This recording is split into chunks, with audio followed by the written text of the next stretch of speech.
Okay, here. Dip-a-dip-a-doo. Alright. Hopefully I'm not too bad. Let me check this out real quick. Okay, so we're here. We're going to do the Halloween event real quick. And then we'll go do some of the MSQ. Forgot that was on. I haven't checked audio. So, let's go take care of the holiday event. The pumpkin-headed apparition. Alright, let's do this. Oh, the pumpkin-headed apparition proffers out her hand in invitation. We meet again, adventurer, enjoying the festivities, I trust. While the saints are away, a well-known theater troupe has stopped in Gridania to play. They host a grand masquerade in the old manor that they might cite their hunger for merriment. Have you met these fearsome folk? But they are known as a continental circus, performers who relish in bone-chilling nights of the All Saints' Wake season. Their ghoulish gala is the talk of the town, and knowing the troupe's appetite for mischief as I do, I sense what lies in store. I implore you to view the spectacle for yourself. You need only speak with the genial geyser. He shall guide your steps to the haunted manor. Who'da dude over here? Come one, come all, to the Continental Circus's grand masquerade. Shall I guide you to the festivities, good madam? I think I mumbled there for a second. I am sorry. Yes, enter the manor. Had to move the mic back a second there. I realized I had peeked out there for a second. I don't want to blow your guys' ears out. Impresario. I bid you welcome, dear guests. It is our honor to host you. An adventurer. Not that adventurers are unwelcome, mind. I harbor no ill will against whatsoever. Now tell me, what brings you to our manor of happy horrors? Let's see here. Masquerade, of course, and a suspicious introduction for one who claims to harbor no ill will. We'll do the top one. I can do it later.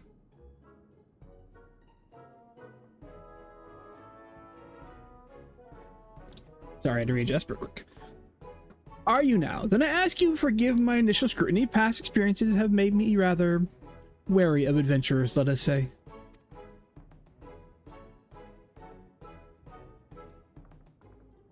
But I tire of shadowy schemes and the accusations that often follow, so I shall lay bare our secret as a gesture of good faith. However, you must swear never to share with others what I reveal.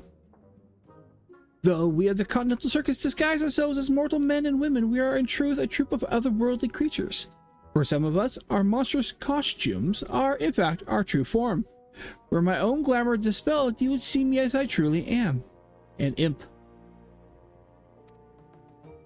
Not so long ago, our ultimate goal was to drown this realm in the blackest night and usher in a long-coveted legend among my kind, the night of devilry, where our leader, the Great Gourd, would rise again and strike terror into the hearts of men. Yeah, she's a nice lady. I already talked to her. But as a few void-sent compatriots have recently taught us, there lies a reward even sweeter than mortal fear, one that fills our hearts and satiates our souls: gratitude. One taste, they said, would be, we would be unable to deny the fulfillment it brought us. Thus, the circus abandoned its malevolent ambitions to pursue honeyed words of appreciation instead. When glorious autumn twilight reigns supreme across the world, mortal and voids must join hands in harmony and carouse to their heart's content. In doing so, all shall know unforgettable thrills and chills beyond comprehension. Our masquerade is proof of this desire. Listen well, and you too shall hear our guests cry out in splendor. I'm not going to yell it just because I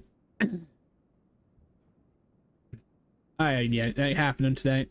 So, please make it stop.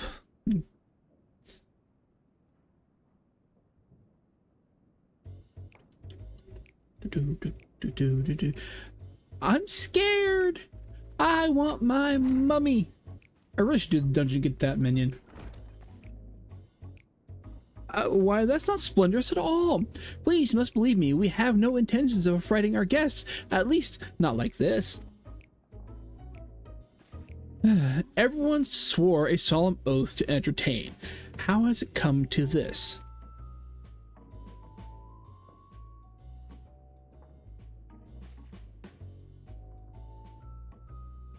Oh, you needn't glare those daggers at me. I haven't the foggiest as to what has transpired. Perhaps you might use your skills of inquiry to our benefit. I beseech you, adventurer, survey the manor and discover what has brought our patrons such distress. Starting with the second floor, I shall remain here to oversee affairs.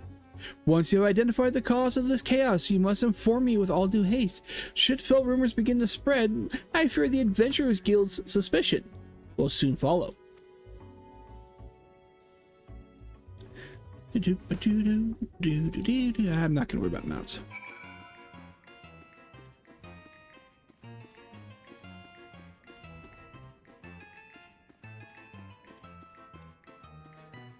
The Mucos Mummer. Let's see. Silence, silence, I say. You must go away. Where we go, chaos and devilry follow. Remain here, and in chaos you shall wallow. This performer is too absorbed in the mischief to listen to what you have to say.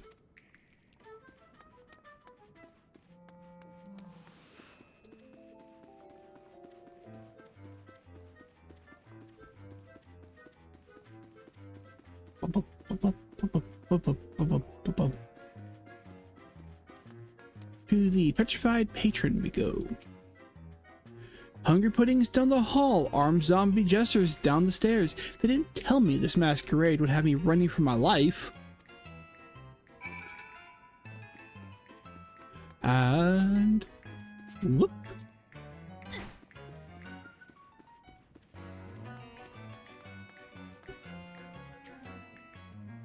Let's see here.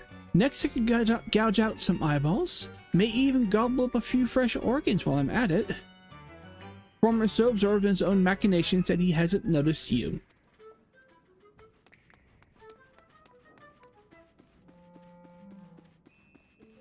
Yeah, we'll mount up.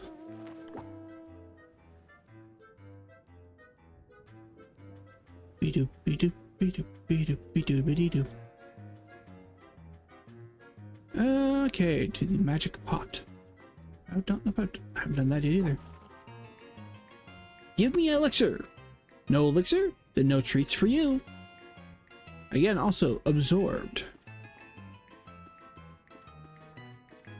And to the confused child.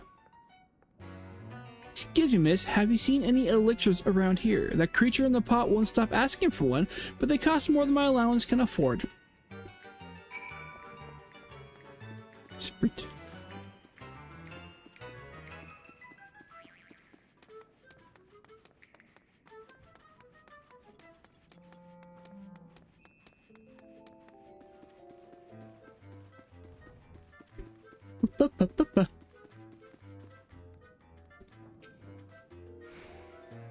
The intrepid adventurer returns. How fared the others? Despite our newfound mission, we do still take great pleasure in mortals' fits of fright. I suspect they have forgotten themselves and prioritize their own enjoyment over that of our guests. I do emphasize their plight. They might yet have and they've yet to cause any lasting harm. Mayhap it would be best to indulge them this once and allow them to have fun. I jest, of course. We cannot allow my brethren's antics to go unchecked, and if they will not listen to the reprimands of a kindly adventurer, I can hardly imagine they will heed mine. At an impasse, are we? Return to me, child, and I shall offer my aid. Is something amiss? Let's see. It seems that the impresario cannot hear the voice of the pumpkin-headed apparition, but you sense it would be wise to heed her advice and return to Gridania. To the trees! To the trees.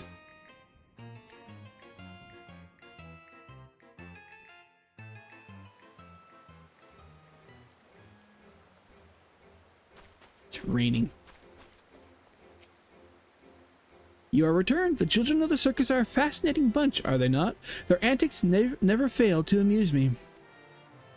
But while their intentions are pure, we must calm those who have lost themselves in feats of fear. I believe I can conjure something that will do just that. I shall begin the preparations. For your part, I would ask you to procure a few necessary ingredients. I require All Saints cookies and a decorative pumpkin. The shady smock over yonder is likely to have a few cookies to spare. As for the pumpkin, the Botanist Guild possesses a pumpkin patch for our needs. Seek out the Great Lone Gourd Keep. He will be happy to oblige you. I want someone to try and say Great Lone Gourd Keep 5 times fast. Damn.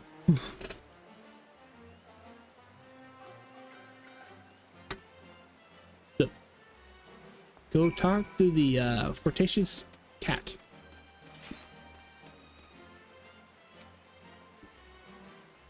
Sorry, dearie, we're not selling at the moment. Here on behalf of the Pumpkinhead, you say? Well, if it's for her, I suppose I can make an exception, but you'd best keep it secret from our other guests. There you go. 1 bag of freshly baked All Saints cookies. Send the Pumpkinhead my regards, won't you? To the Botanist Guild.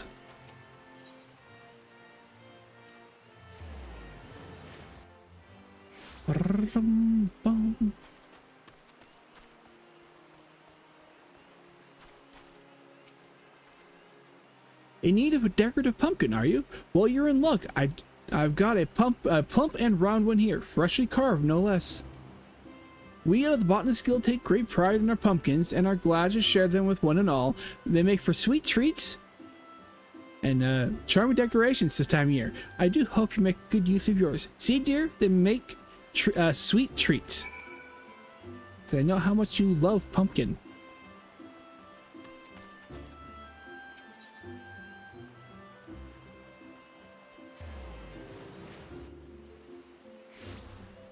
I'm still peeking out the microphone there every now and then.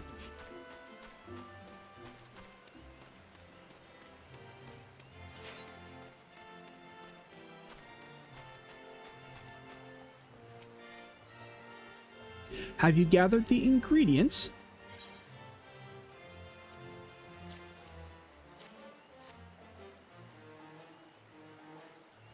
Excellent, excellent. These will make for a most magnificent result. Now I shall concoct a creation that will strike terror into the hearts of naughty children who have forgotten their purpose, and joy into the hearts of weeping mortals.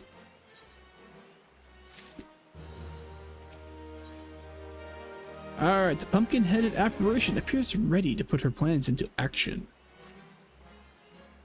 Now, let's put an end to the Continental Circus's cruel tricks, shall we? With the materials you have gathered, I shall prepare the solution we require, but all good things take time. I suggest you return to the manor and inform the impresario of our plan. All shall be made clear soon enough.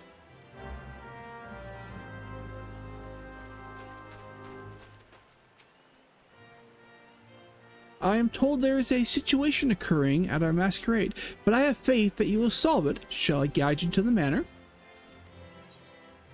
To the manor.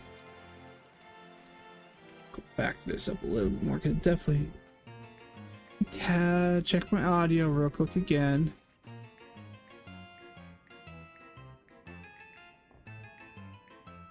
I think I was blowing everybody's ears out.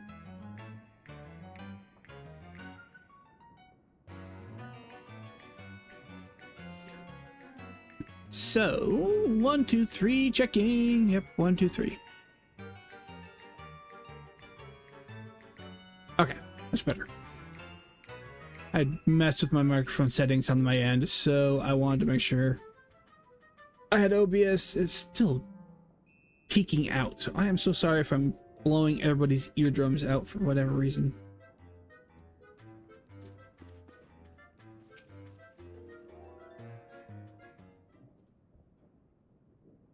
Welcome back. I regret to report that circumstances remain unchanged here in the manor. Have you any new ideas to share?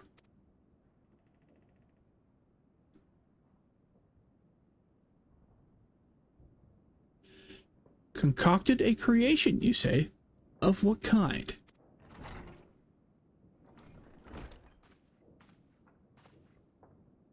Apologies for the wait. My master proudly presents a ghoulish gift for our dear impresario.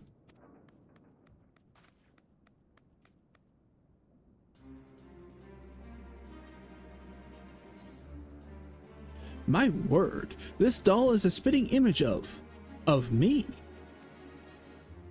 'Tis no ordinary doll, I assure you. You may operate it by riding atop its head, and that's not all. Take control and you shall have a bevy of illusionary spells at your disposal. These illusionary spells are based on the materials our adventurer friends so kindly provided us. Delectable delights are for the worthy and haunting trick for those undeserving of treats. I see. A solution to mollify both parties. Might I leave the operation of this magic doll to you, adventure? In this mortal glamour, I doubt I'll be able to maneuver it as well as you. Do this real quick.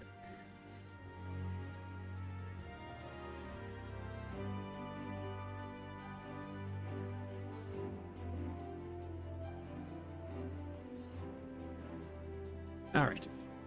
Once you have shown them the error of their ways, order them to return to me and I shall re-educate them on their parts they must play here.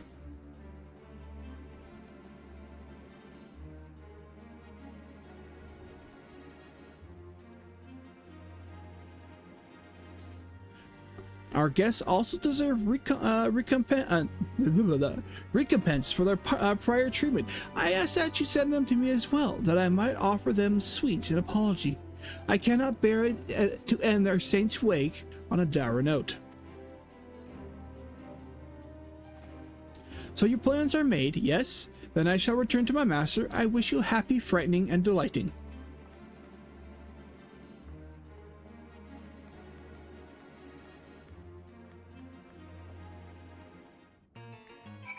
Alright, talk to the bishop.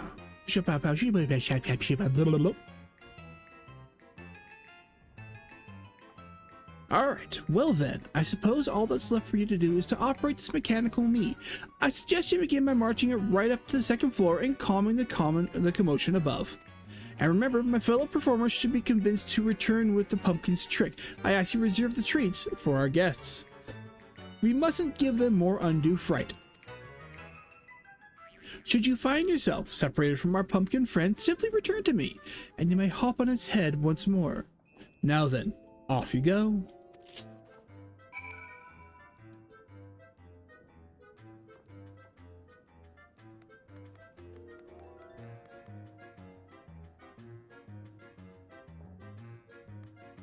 But remember, even Bonus said pumpkins make sweet treats, dear. Just for you. No, no, no! Impresario, no! I have been a good all this time! It's not what you think! I've done no crime! Oh dear, the Impresario isn't happy with us. Then I'll hurry to him, lest I cause further fuss.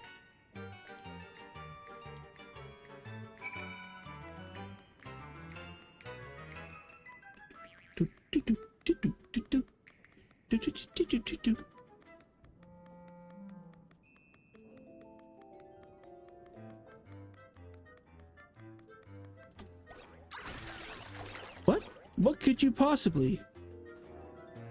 Magic candy? Was that your doing? They are offering cookies and candy as an apology, you say? Gods, I deserve a treat after all this. I'll be on my way then.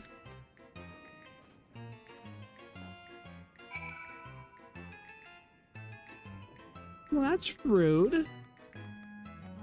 'Cause I know how much you love pumpkin.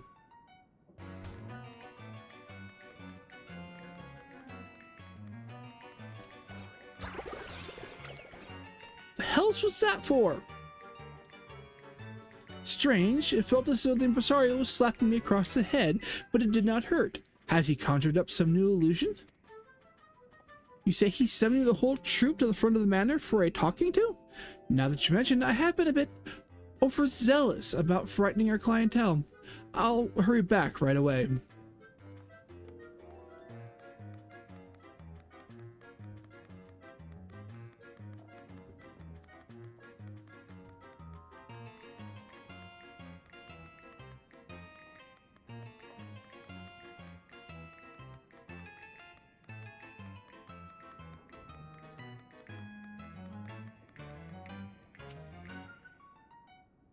No elixir? Oh, sorry. I need to do that. The Impresario's magics. Gone already? No more magics for me. What? He summons us to the foyer? Yes! Ha ha ha, yes! Then to the Impresario I shall go.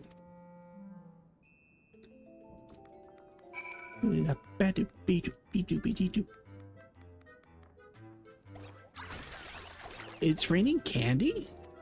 Oh, there it goes.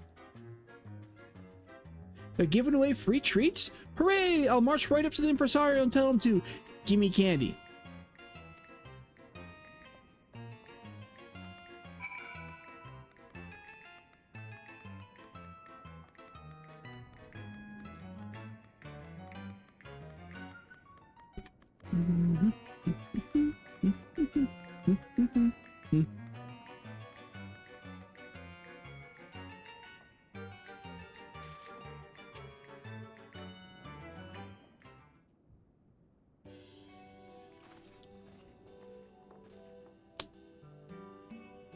I owe you a great debt, adventurer. With your aid, I was able to give these members of the troop a good scolding. While a few frights are necessary to amplify the delights we provide, we must never allow the former to overshadow the latter. It is our solemn duty to provide the small folk with memorial All Saints Wake experience. Let's see, we felt the very same, Impresario, even though the adventure always came for us, even though we knew what it was like to be punished and scared in years past. We lost ourselves, striking fear into the hearts of those who didn't deserve it. Chaos is good for us, but not for them. We must bring smiles to their faces again. How about them? He just constantly is rhyming. Here, here. Oh, excuse me. Less chaos, more treats and smiles. All right, let's just go enjoy the rest of the holiday.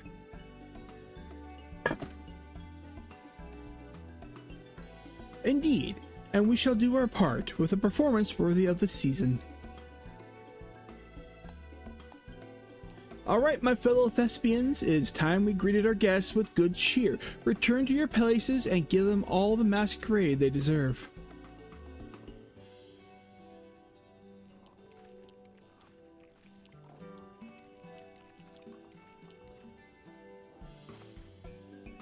With that settled, I believe I should be able to handle the troop from here on out. I cannot thank you enough for your assistance, adventurer. Ah, and before I forget, is the one who crafted that mechanical masterpiece an acquaintance of yours? If at all possible, I'd like to express my thanks to them as well.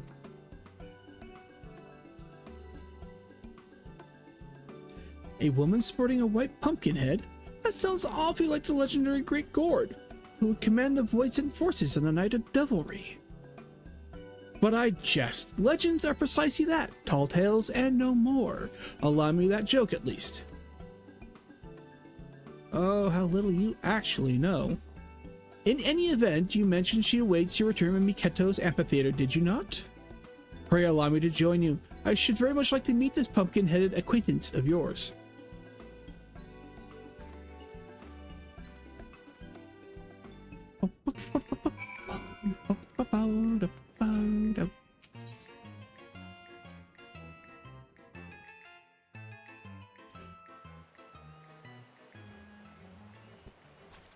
Impresario.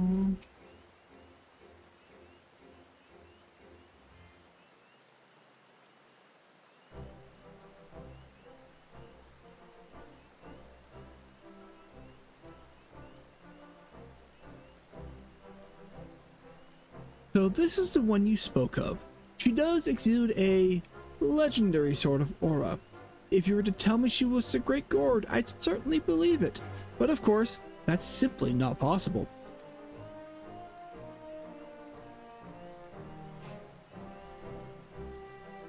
All's well that ends well, I see. Was my clockwork creation of assistance? Indeed it was. My brethren have remembered their duty to entertain, and I dare say our guests shall be all the merrier for it. That is well. I trust you will continue to give this city's mortal residents an exhilarating All Saints Wake experience. Hey, trust me, it's a lot more fun in the manor. Let's all go.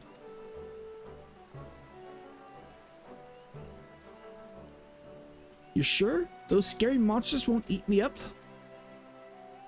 They might give you a bit of a fright, but that's all in good fun. They're giving away lots of treats, too.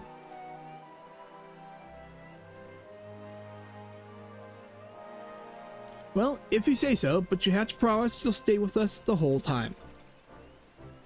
Of course, I won't leave you two behind. Come on then, let's go.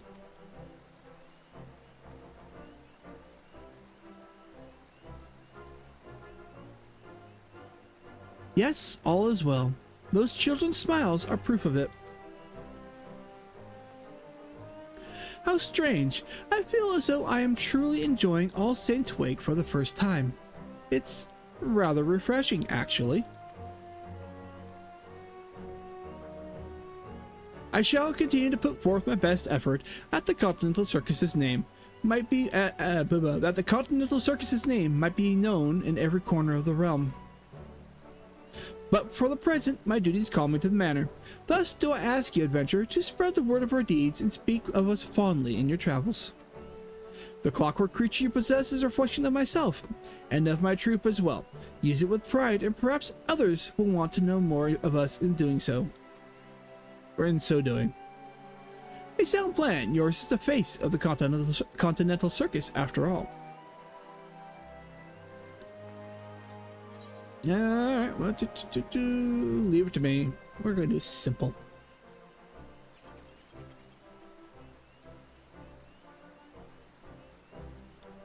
One day, perhaps, tales of my troop will overshadow even those of the Great Gourd, but until then, I shall continue my work, to convey to the realm all that the Wake can offer.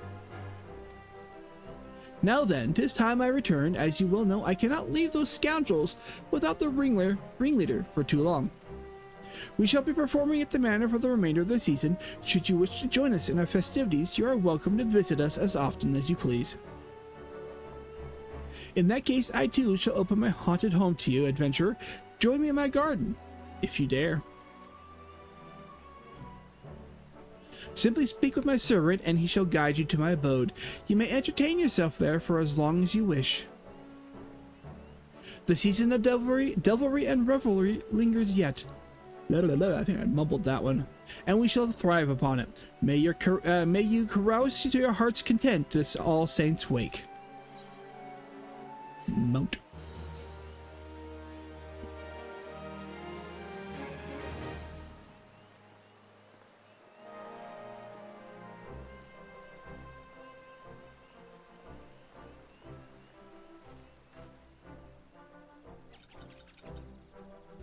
Alright, now enter Sneaky Hollow. If I do any of that, maybe I'll get the...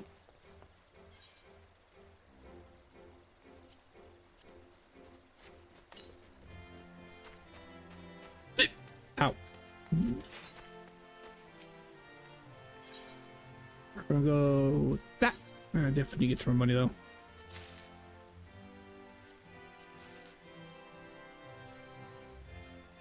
Yeah, I mean half of it back. Although...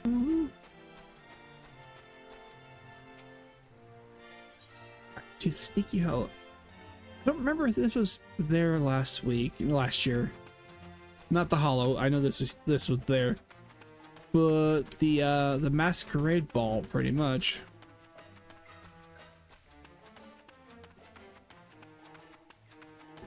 So I could be wrong. I don't remember this. Let's see here. Up to something? Me? Never. I am but a fun-loving imp, here to help my fellow servants enjoy the wake, and I can fashion you a very convincing guise for the masquerade. All I need for you to recall a journey unforgettable. Traverse your memories and tell me what, or perhaps who, you see. Yeah, I don't remember this being a thing last year, where you can choose from whatever expansion and...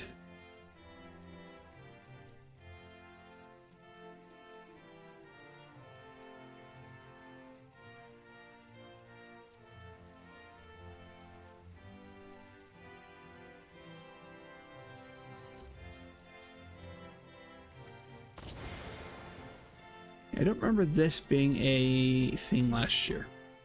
I could be wrong, but I don't recall this. The costume. It is what it is. Although the other day I had Robon. Whoop, that's not what I wanted to press for, not to. Right to the butt. And Raban do the lovely heart, which was actually kind of funny.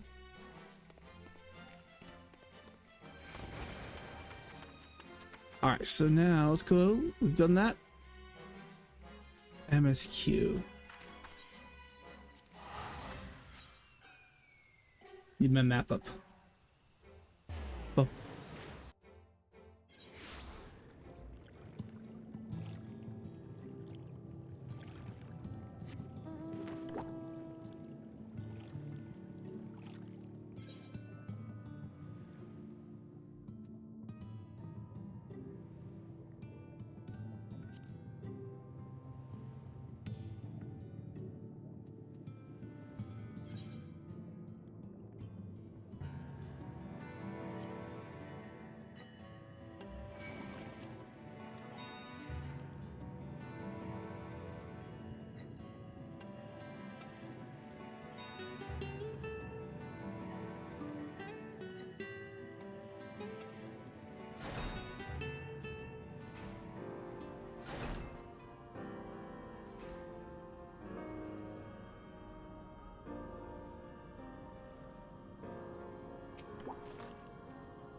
Oop. I realized I didn't have the mic on for whatever reason. And done.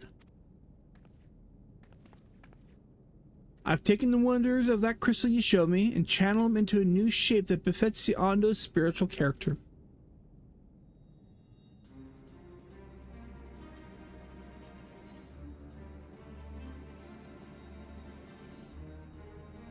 Not a bad job, if I do say so myself.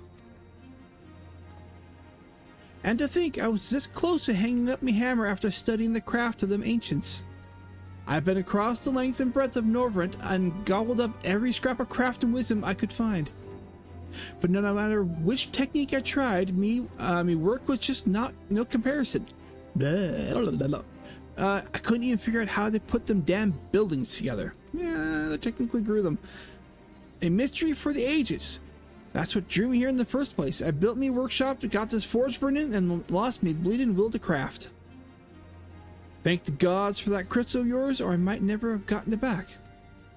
I wouldn't pry into your business, but I reckon your little miracle there has just been through the kind of journey they sing songs about. The echoes of the memory it holds just speak directly to your heart. I can still feel them coursing through me. The inspiration's not fading away. It's welling up stronger and stronger.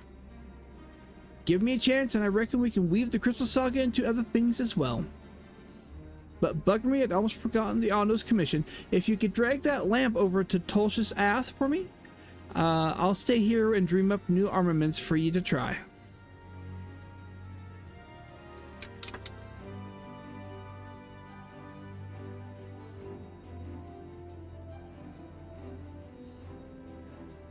Alright, the forges will become available. Okay, what do we got?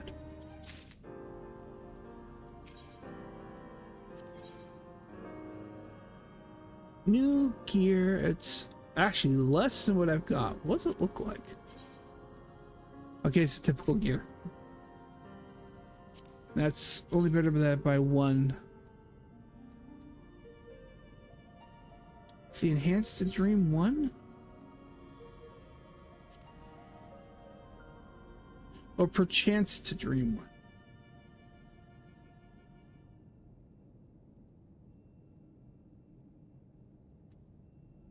Alright, let's see here. Okay, needs to be level 80 for that.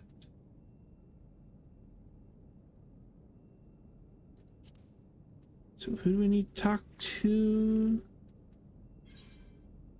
I'm porting back.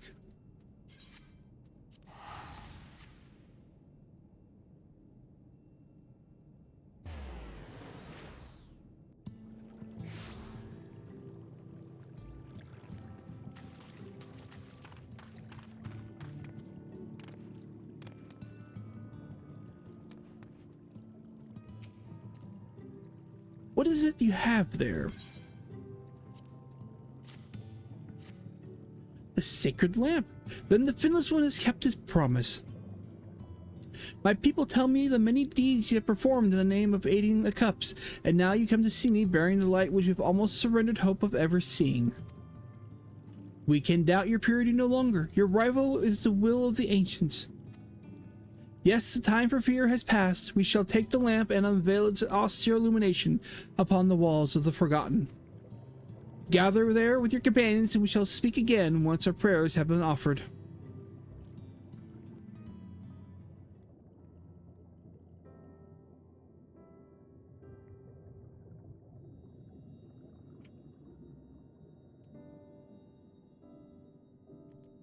O stewards of the Ondo, we offer up our light in answer.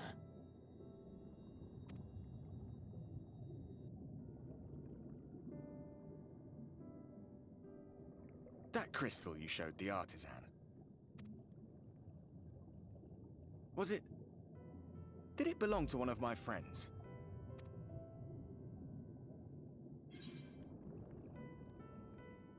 I thought you were always watching. I missed that part, did you? Yeah, I did miss that part. I tried to give you a measure of privacy. No one wants a spirit looking over their shoulder every moment of the day. So tell me, if you would, how did you come across that crystal?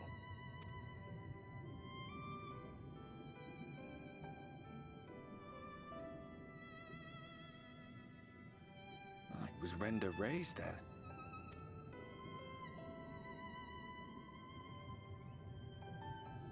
Strange that I should learn such things now, after they're long gone. They were fine friends, every one of them. I didn't expect death to teach me so much. About them, about Seto, about you, about the hope that hides at the heart of this world. I've never been one for idle chit-chat, but if by some miracle I could see them all again, I doubt I would ever stop talking. I'm grateful I got to bend your ear at least. And just for that, I reckon I'll stick with you. To the very end.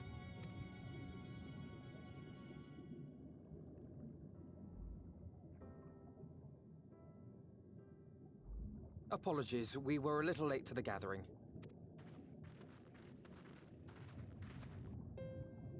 It seems we succeeded in gaining their trust.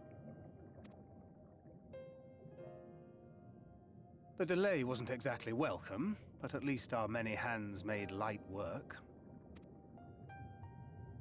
And they seemed especially impressed with your contribution. Our hero indeed.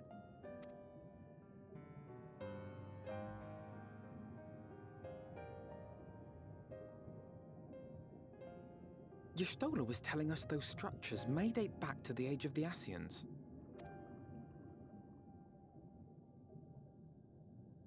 An Ascian homeland. Despite his many protestations, I never quite believed Emmett Selk was telling the truth. Nor I. But there is no denying the evidence before our eyes. Clearly this was once a great city. A home they would see restored, no matter how many tens of thousands of years it takes. It's a hollow dream when you think about it.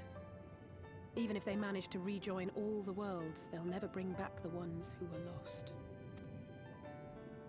But would I have done any different?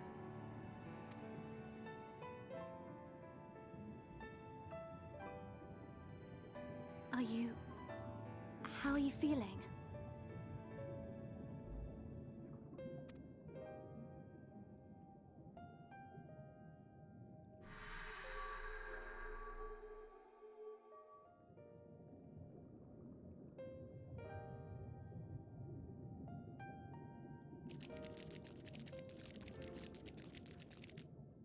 You have completed your devotions? Yes. To the honored ancients have we offered up our prayers and our gratitude. You too have our thanks. Might we trouble thee then to tell us more of the illuminated land of which thou didst lately speak?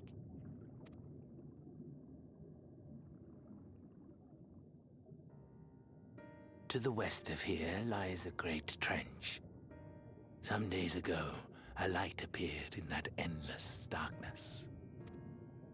Curious, we ventured closer and discovered in the depths an entire city.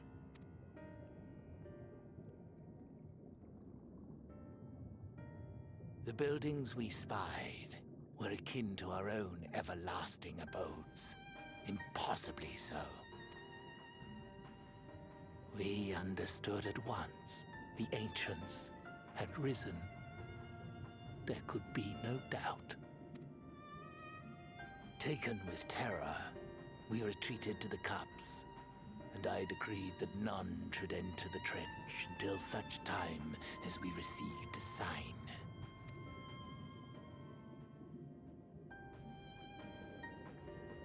Might it still be possible to reach this city of the ancients? With no water to drown you, a finless one could now travel there. Yes. I am convinced you are the sign for which we have been waiting. My people will show you the way.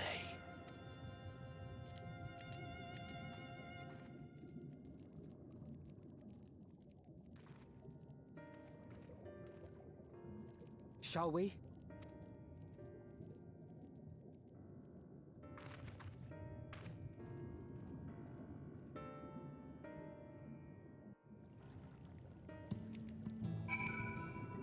Okay, let's see. Where are we going? Ah, down here. The chieftain has bid me guide guide your steps to the illuminated land. Come, the way lies downward. Follow the path of coral and rock and join your comrades below. Technically, I have already been down this way.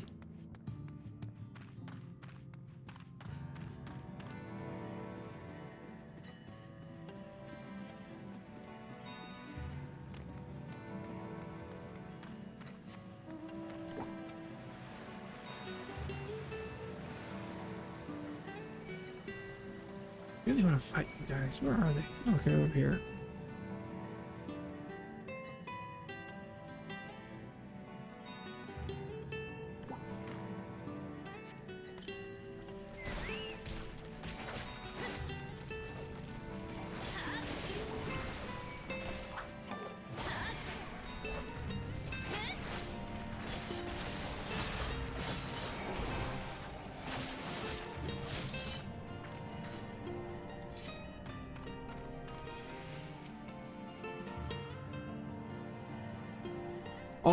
All are gathered, yes. Then I shall describe the path you must take. Enter the cave beyond and follow the wall down, and down, and down. Once at the bottom, find a passage to the northwest, then continue west, and west, and west. The way is not simple. Keep your friends within shouting distance and do not stray into the deep. Just before the journey's end, you'll find... Alright, fine, we'll take care of you too.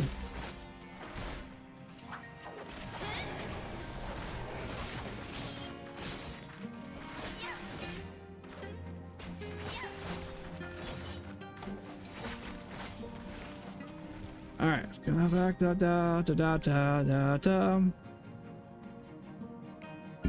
Alright, you'll find the Caliban gap and the barrier we placed in its mouth. This obstacle will fade should you raise a hand toward it. We have made it so. A most succinct explanation. We thank you for your guidance.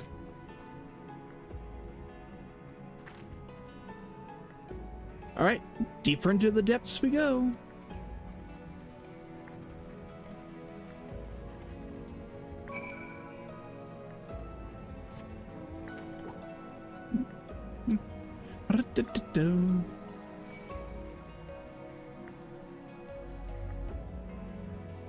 Bean.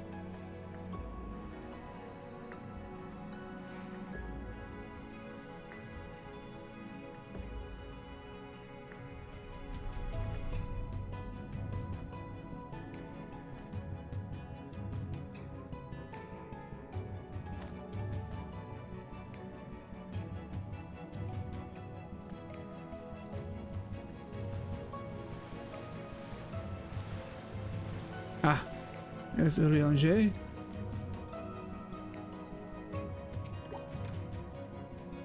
Our guide bade us travel to the cavern floor and thence to the west.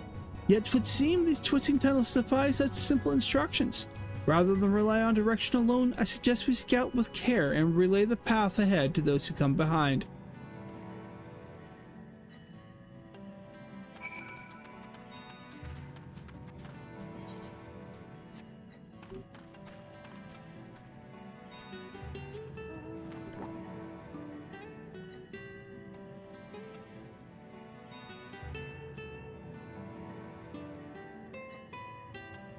You stole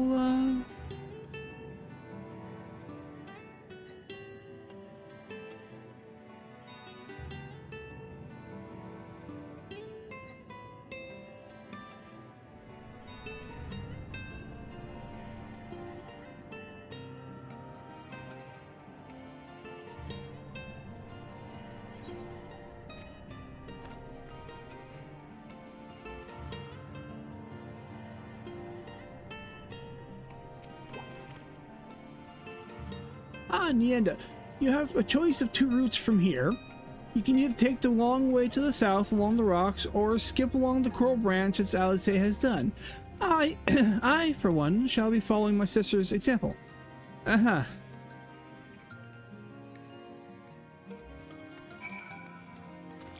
already done it once, might as well do it again.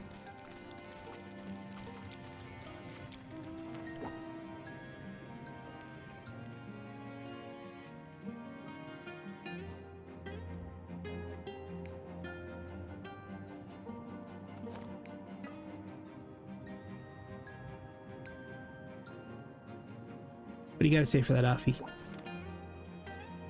Not to it. Alice has already gone ahead. We should catch up to her. Are you wearing the brown pants, Alpha? No.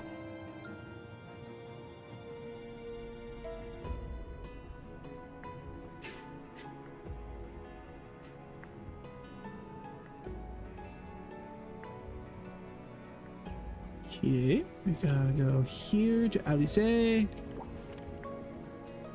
you are. Come on, I think I found the tunnel we were looking for.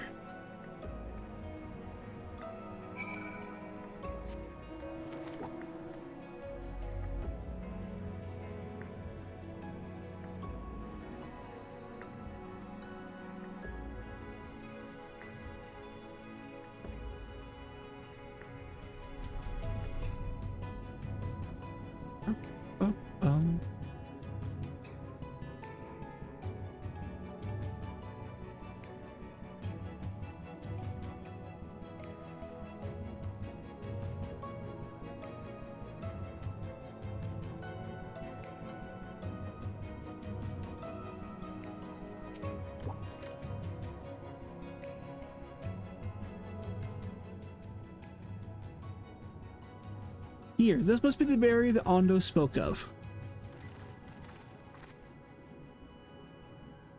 Well, that was rather more arduous than expected. I feel a sudden rush of gratitude for the smooth roads our ancestors cut through the wilderness.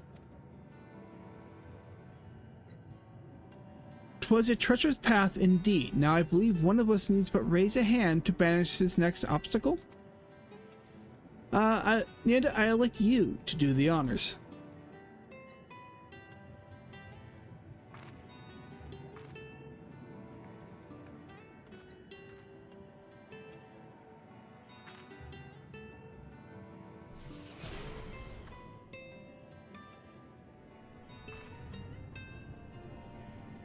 Gone just like that. I suppose we should head in.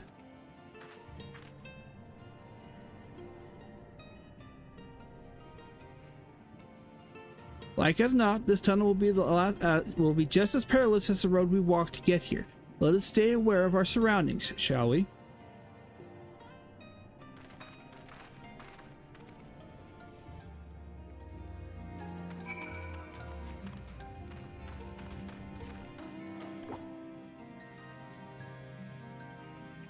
Urchin fish, urchin fish.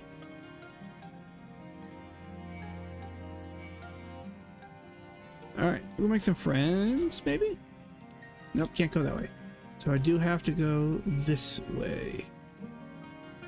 Just keep making friends. And get stuck on the formations.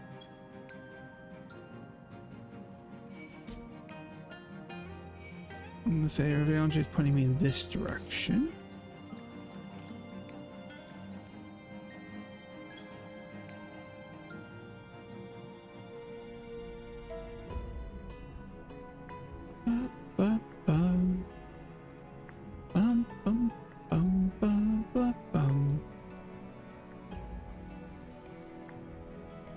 Alice, Alice.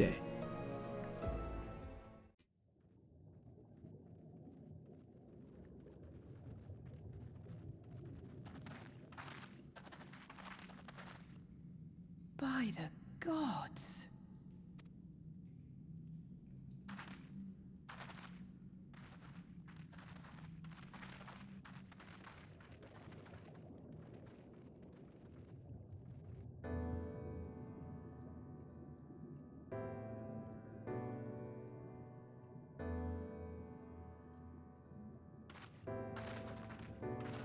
When the Ondo spoke of a city, I did not think they meant an actual city.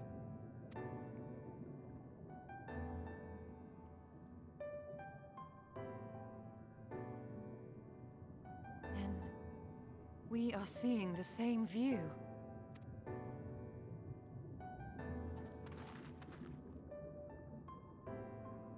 The remnants in the Ondo settlement were solid material structures. But these... everything here pulses with ether. 'Tis an enchantment on a monumental scale.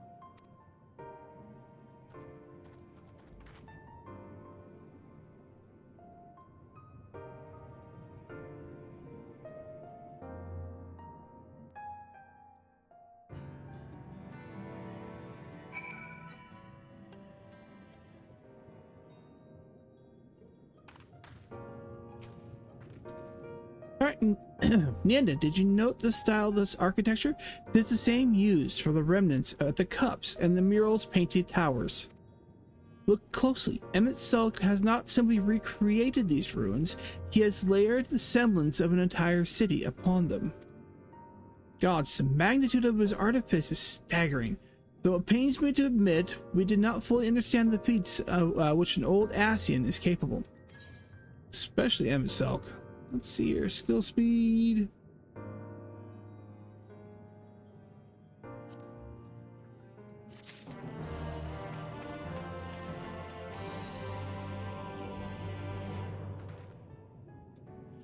It's intimidating, yes, but we have to start somewhere. Why don't we have a closer look at the tower to the southeast? We might be able to reach it from the edge of the trench.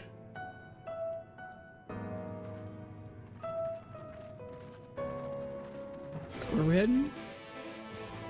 That way, okay.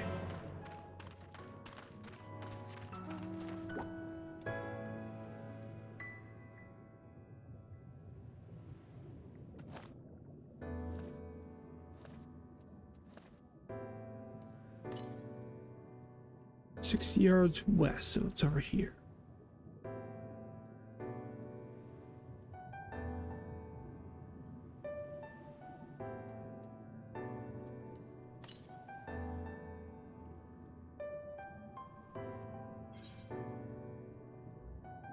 Better not be up there.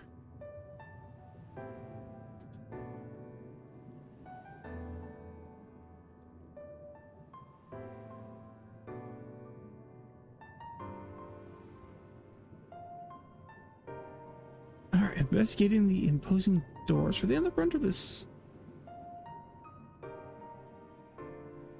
Oh yeah. Not the last time we'll see these doors.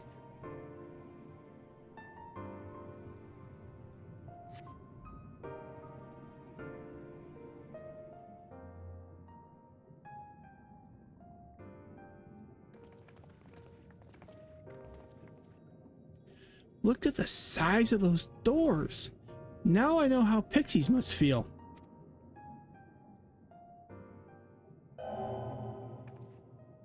Let's see here. Nyandalori, recognize. Welcome to the city of Amarat. Slight spoiler, we know Emmett Silk and Endwalker can actually see the color of our soul. He knows who we are.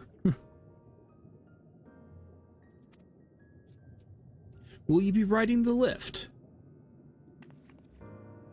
What? Did the building just welcome you? Yeah, I mean, mayhap it's not so passing strange. Did Emmett Silk not invite Nienda to visit his abode? There's more to it than that. I mean, I don't want to spoil for those who haven't gotten that far. There's more to it than that. This plain thy coming was expected. There's more to it than that. And where will this lift be taking us?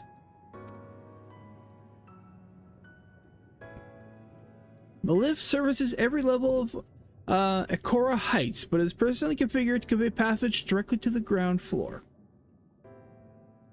Well, there you have it. In the absence of some few hundred yalms of rope, we have little choice but to accept the offer. With emphasis on the we, I'm not about to let you walk into that place alone.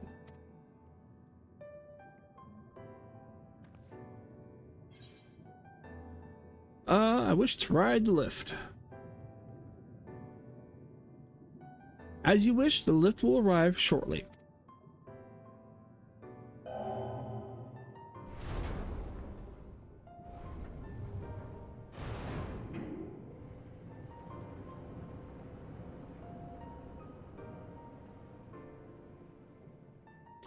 Next stop, ground floor. Facilities include the Bureau of the Administrator, the Bureau of the Architect, and the Capitol. We can visit our new old friend.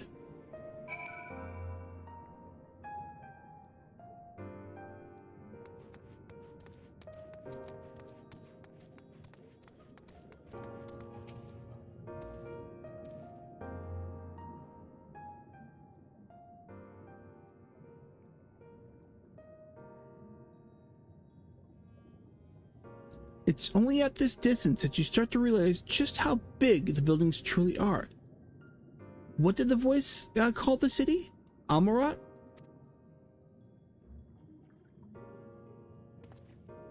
Look, over there.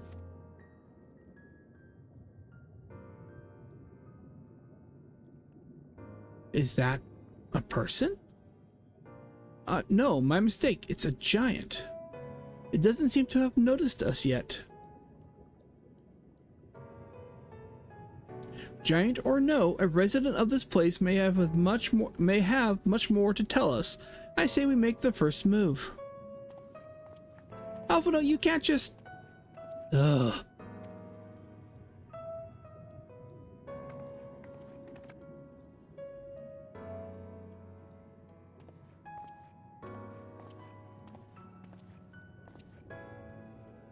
Excuse my boldness, but may I ask you a few questions?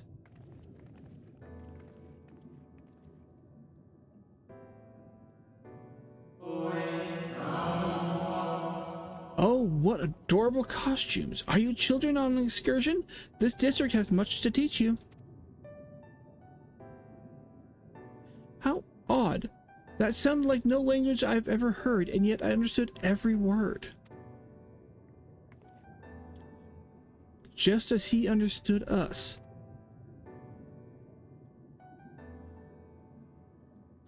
And which district is this exactly? You must be lost, poor things. You stand in the polyarite, yep, I think so, district wherein lie the institutions most vital to the management of our star.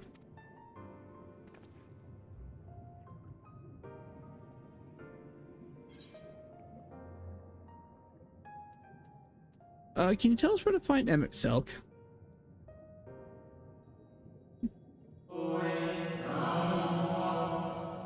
I see. You've come to marvel at the workings of the Convocation of 14. Hardly surprising, I suppose. The whole world holds its breath as the final days draw near, and our brightest minds race to implement their plans.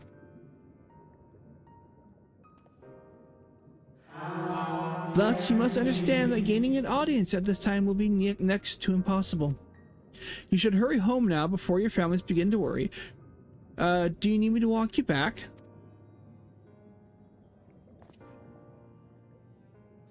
No thank you, we will be fine.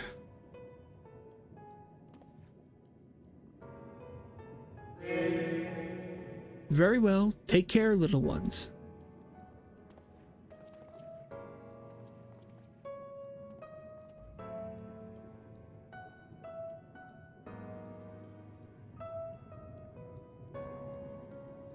What was that all about? To my eyes, these people appeared as arcane entities. I suspect MSQ wove them from ether, much as he reconstructed the rest of the city. The final days.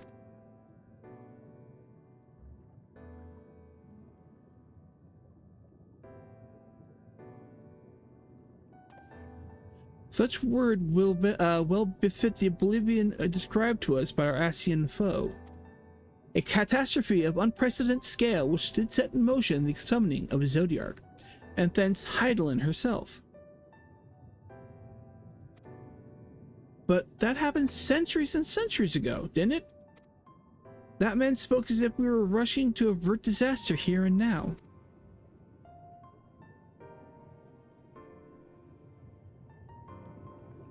Unless, for these people, the distant past is the here and now. I believe thou hast the right of it, Master Alphino. This ethereal Amarat and his residents appear to be phantoms of a different age. MSQ hath resurrected a memory, a moment in time from before the star was sundered.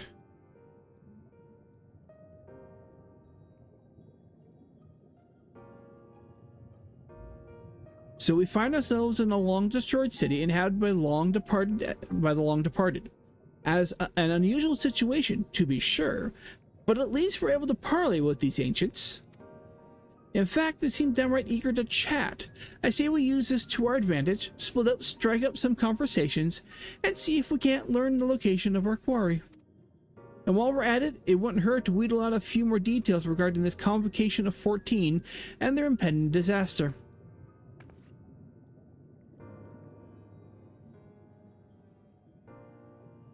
Mingling then. Let's meet back here when our jaws start aching.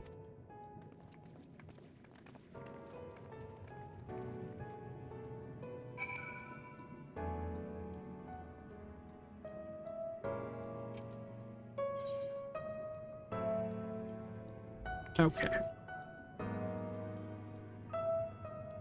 Alright, I'm gonna say I gotta use the restroom real quick. A quick break. And then we'll be right back. I'm back, guys. Okay. Hope everybody had a good break. Get back onto here with the game. Took me a minute. I had to deal with a very needy sink goblin. Where are we going here? Yep. Farthest over there. Now we'll just go up here.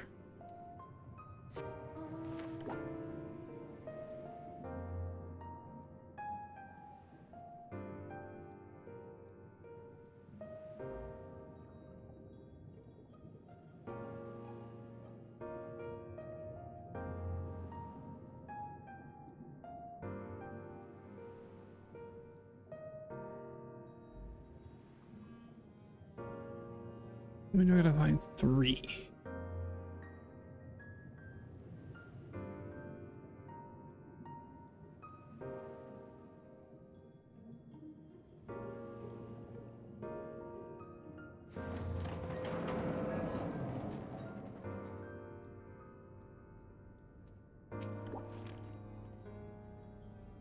Twould seem the hall is the host of a most precarious visitor this day. And what, pray tell, shall be the subject of our discussion, young one?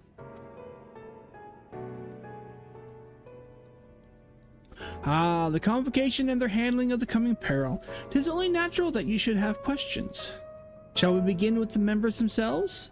As all know, the 14 are the wisest and most puissant among us. They are the stewards of order, responsible for decisions which keep the star turning season after season. Be it the Speaker La Habrea, the emissary Elidibus, each seat is occupied by an elected sage of surpassing intellect. Lawgriff, Mitron, Emmett Selk, their individual titles have, as a great gesture of respect and matter of tradition, become synonymous with their incumbents. Thus it is with great incredulity that I greet this recent rumor that the seat in the convocation is soon to be left vacant. It proven true, 'twould be an unprecedented development, and testament to the immense pressure under which our saviors are toiling. In any event, I, for one, am confident they shall deliver our star unto salvation.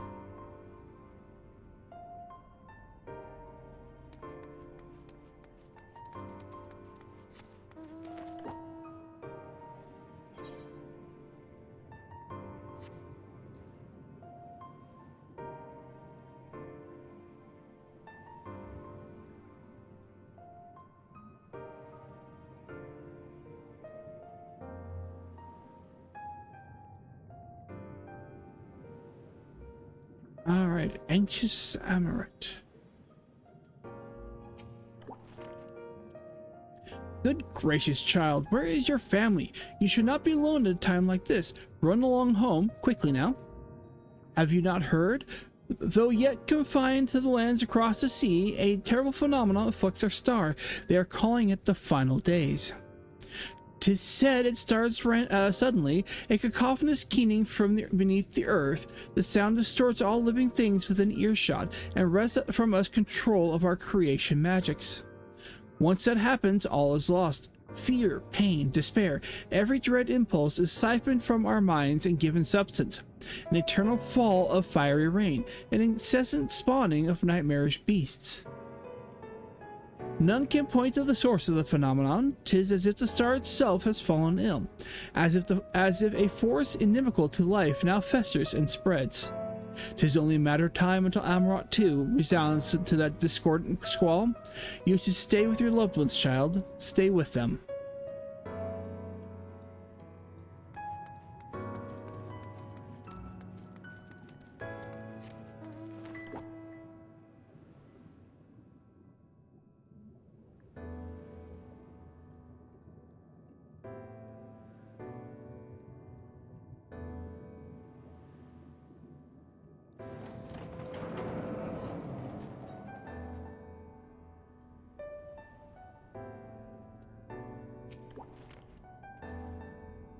An audience with Emmett Selk? I'm afraid you have the wrong office, little one, and besides, he'd be far too busy to field questions of curious children.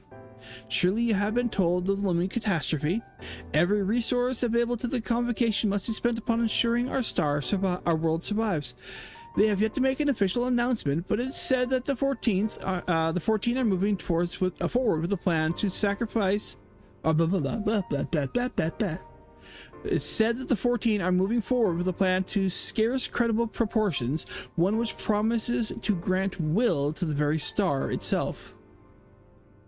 They will invoke our mightiest spells of creation to birth an entity of all-encompassing magnificence, and then they will rewrite the laws of existence. It's a huge undertaking, and it must be completed ere the corruption spread this far. Thus, I say to you again, do not hold out hope for an audience.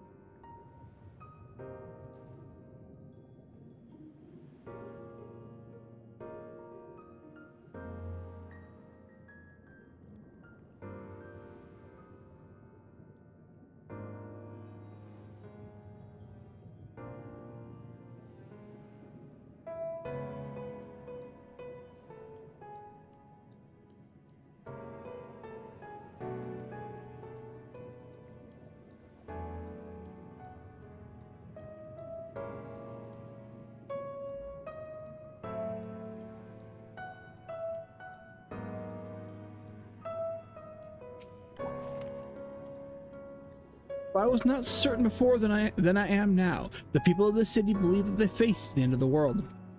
I cannot imagine what purpose compelled Emmett Selk to recreate this ancient Amarot. And yet, I fancy I hear his words to us echoing through this ocean trench.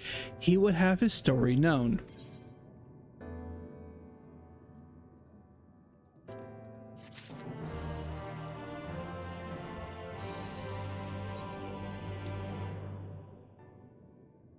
Let's see here. We can compare notes once the others return. Hopefully, then our next move will become clear. Ba-bam.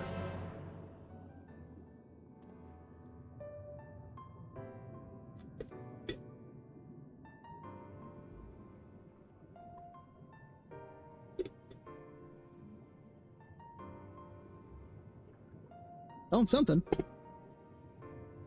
It would seem our conversations were much alike. A looming disaster, creation magics running rampant, and this convocation's efforts to bring the salvation out of chaos. I suppose we are, if there were, I'm having a hard time with Alpha now.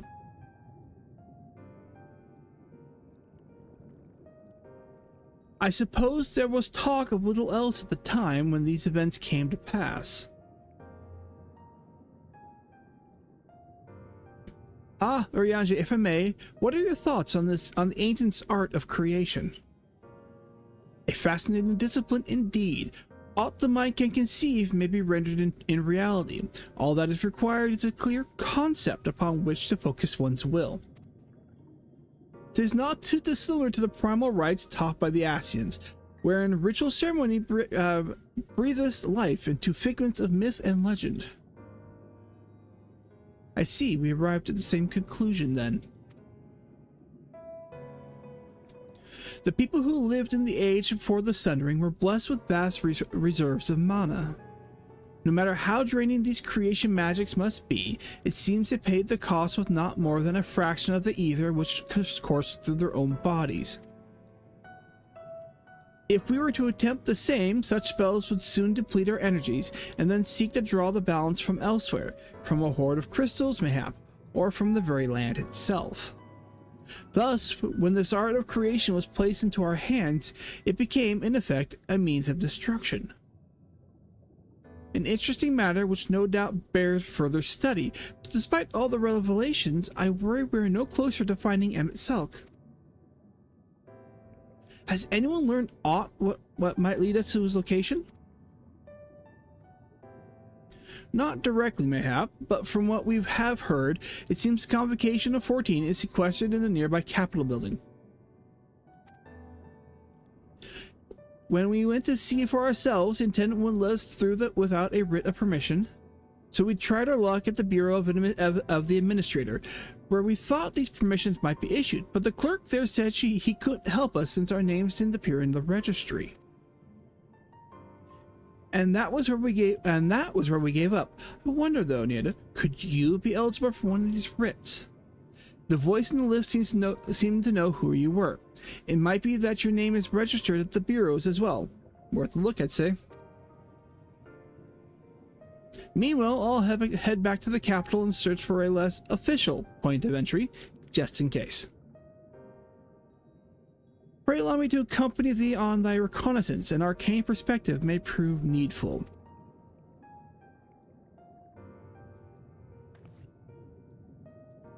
I think I'd like to speak with more of these ancients. Maybe they know something that could help cure Nienda's condition. Would you mind coming with me?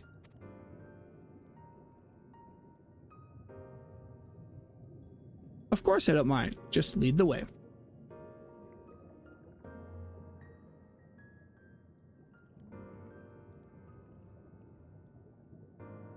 Then Y'shtola and I will busy ourselves with further exploration.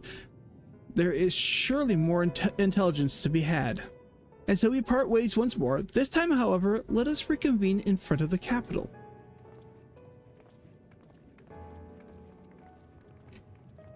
My new old friend?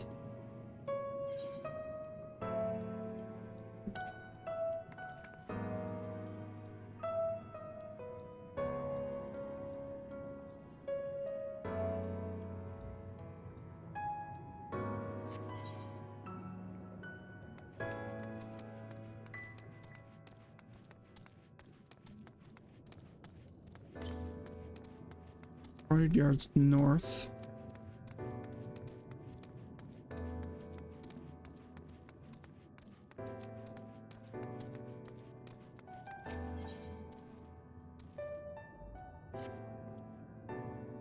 I must say, little one, those garments you're wearing, they are your own original concepts, I take it. Clearly they must be, given their rather singular flamboyance. I would never dream of stifling a fledgling creator's creativity, but to parade about in your cultivated individuality is hardly praiseworthy. An Amaroutine of character shares their creations with the community. They do not hoard them for their use alone. To delight in disparity is a mark of the moral deficient. Disparity engenders feelings of want and resentment, which degrade the bonds of fellowship. Thus do we encourage creators to share and share alike, else we risk kindling the embers of covetousness and violence that ever smolder in the hearts of all. Therefore I must implore you, little one, to cast aside your original trappings and don a communal robe, that you might acquit yourself as an equal among many. In so doing, you will be afforded greater respect and autonomy. Worry not, for this will be a simple affair. I recall seeing a gentle soul outside the Hall of Rhetoric, carrying robes perfectly suited for one of your diminutive stature. I am sure they'd be glad to share their wealth with you.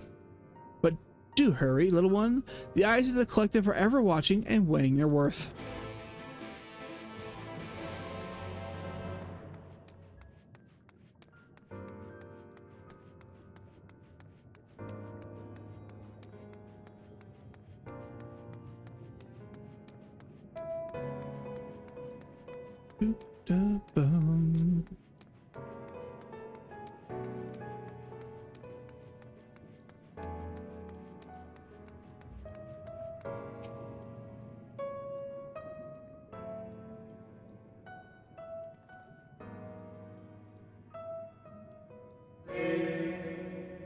Oh ho, aren't we looking rather smart this evening? What can I do for you, little one?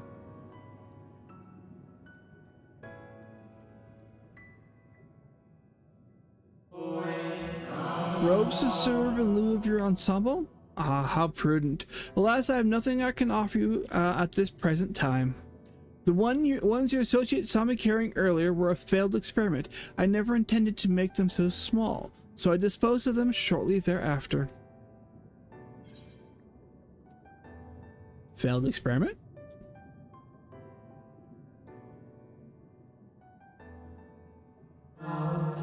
By your bemused expression, I gather you find it odd that your elders can fail in so simple an application of creation magics. It is more common than you may realize, little one. In this instance, a gaggle of children were passing by as I held the image of the robe in my mind's eye. Simply by becoming aware of their presence was the form influenced and the final product changed.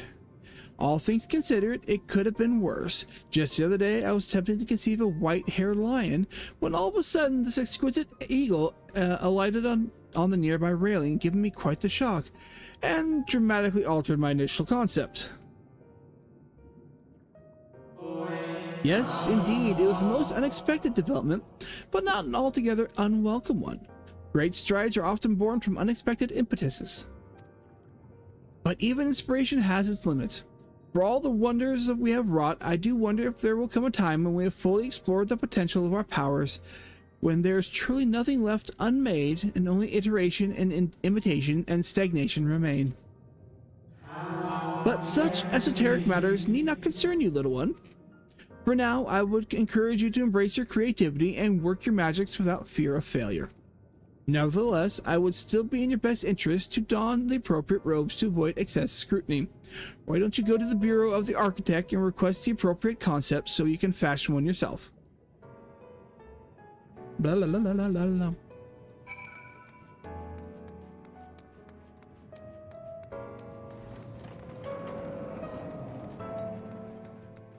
Aquatius Amaritine.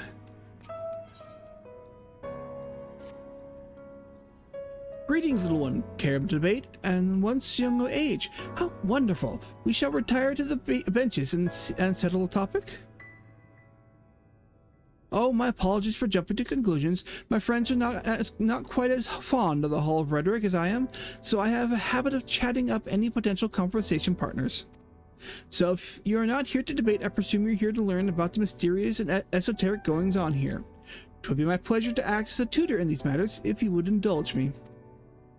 The Hall of Rhetoric, as its name indicates, a place where citizens may freely gather to discuss and debate all manner of topics.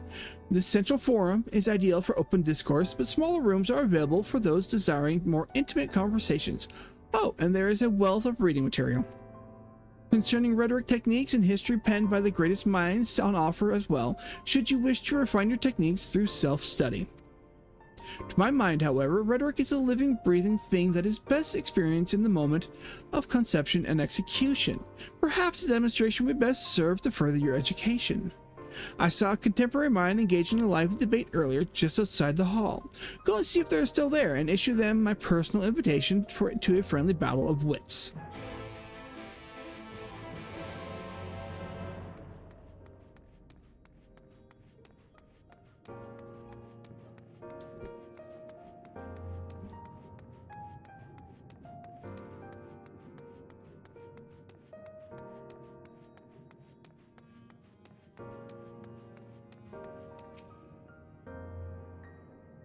But that is precisely my point. Now, their obsession with a so-called mandate to approve only the most beneficial concepts for wider distribution, never mind the ridiculous subjectivity of their criteria, has led the Bureau of the Architect to stray from its original purpose.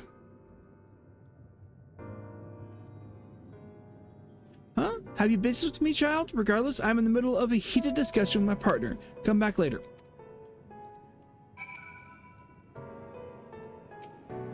No, no, no. My position has nothing to do with my intrinsic value of unique identity and whether or not it is retained. Rather, I posit that the reproductions of a given concept are inherently imperfect, and thus they are themselves unique, albeit in minor but significant degrees, and Most importantly, this variance is not to be condemned but celebrated. Better that than to strive in vain for an impossible standard that, even if met, would leave us lesser for its lack of diversity.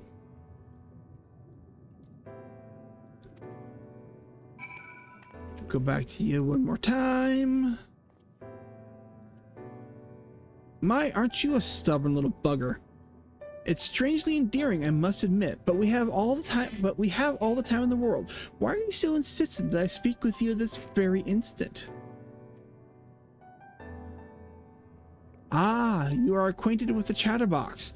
I suppose I do owe them a debate or two, and now it's as good an occasion as any. So be it.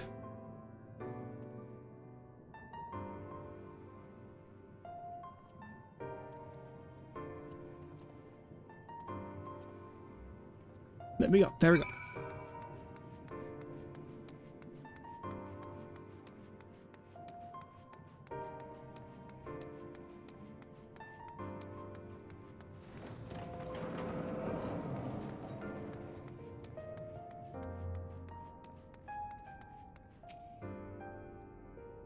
I see you found my friend. Thank you, little one. Then without further ado, let us commence the promised debate.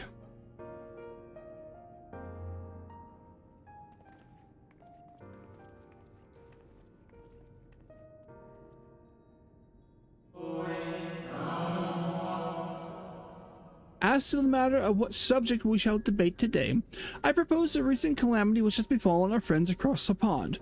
What say you? The single point of contention is, of course, whether or not Amrot should intervene on their behalf. I believe we should. The scale of the disaster which threatens that distant metropolis is of a scale heretofore unseen, and so equally considerable resources must be committed to counteracting its effects.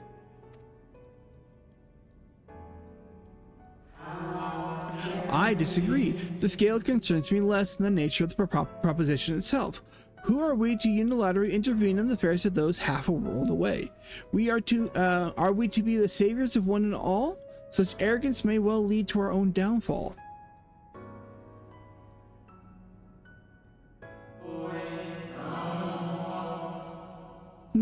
While I understand your concerns from a philosophical standpoint, I fear you are too quick to dismiss practical considerations out of desire to maintain an unassailable moral authority.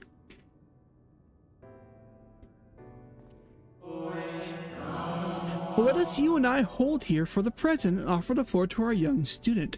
You have heard our opening salvos in this debate concerning the fate of our neighbors across the sea. What is your opinion on the matter?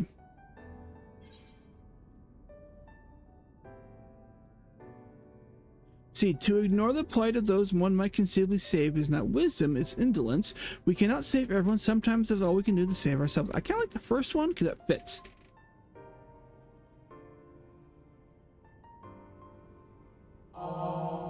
Indeed, indeed. The same can be said regardless of one's opinion on the morality of intervention. There is a clear and undeniable benefit to Amrot in using the situation as a testbed for our newest creations, that we might develop and refine our defenses against potential threats to their own fair city. How readily you cede the moral high ground. Was not our younger friend's point that we have an ethical obligation to aid those in need? Yet not only do you instead elect to focus on the benefits of Amrot alone, but you also deprive our distant neighbors of the agency to determine their own fate. Oop, I hit my mic. Ow. You misunderstand me. What benefits Amrot benefits all creation. I firmly believe for the knowledge and wisdom we stand to gain from intervention can then be shared with others, empowering everyone to more effectively surmount similar trials in the future. And they keep on going.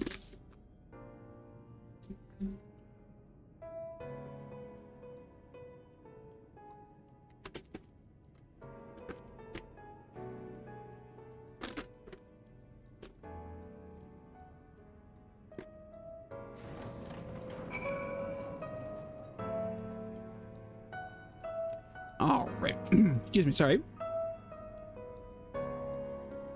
I must say it has been far too long since I engaged in such a refreshing exchange of ideas.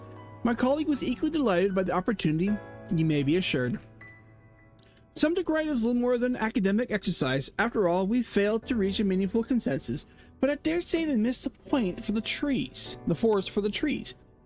Are we not more enlightened by the experience? Have we not been exposed to a greater variety of viewpoints? Is there not value in this alone?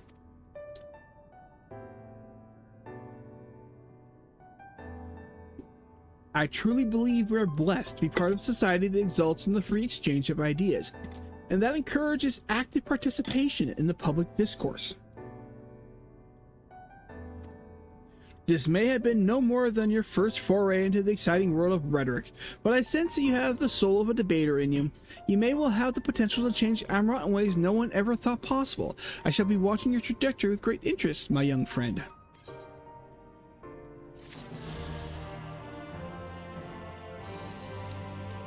Alright, to the next one.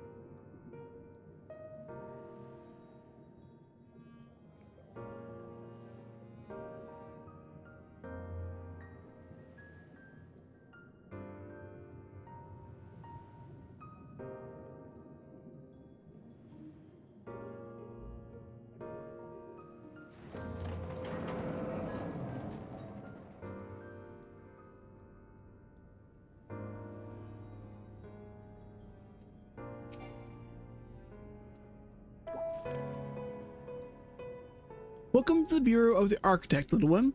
Are you here to request a concept for personal use?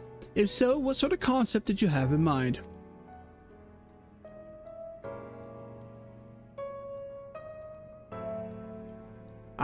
Communal robes. That will take but a moment to prepare, but before I fill your request, I should caution you. Pardon me for asking, but your creative potential is, relatively low. Is it not? We are trained to assess these things, and I fear that you do not possess the ability to express this concept in physical form. It's almost as though you completely lack it, though that can't possibly be. But regardless of the reason, you needn't worry. We have special tools that may be used to address this eventuality. I will furnish you with etheric rope so you can use to restrain one of the misbegotten cubuses that congregate in the plaza north of the Academia. Endir? You'll need to weaken your quarry before you can reliably bind them, but once you have, you can repurpose their energies to create your own robes. Next person? Way out there. Damn.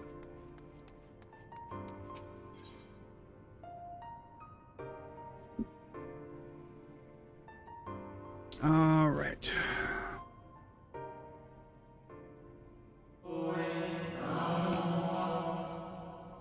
Greetings and welcome to the Bureau of the Architect. Are you in need of assistance? It would be my pleasure to answer any questions you might have. To your left is a counter where you may submit registrations for new creations. To your right, you will find a counter where you may requisition concepts on file.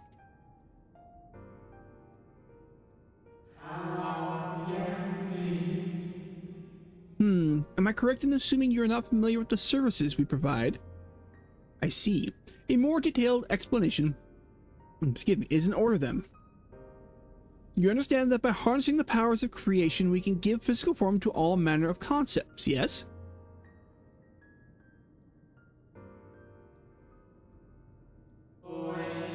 Picture a bouquet of fresh, fragrant flowers, all the colors of the rainbow. Now picture those self-same flowers formed of delicate crystal, impossibly fragile and radiating hues beyond the visible spectrum. Every day our people push the boundaries of imagination to conceive new and striking designs like these. But there are limits to what a single individual can shape with their abilities alone. Those who harbor greater ambition may offer their concepts to others here, that they might with the strength of many accomplish what one cannot.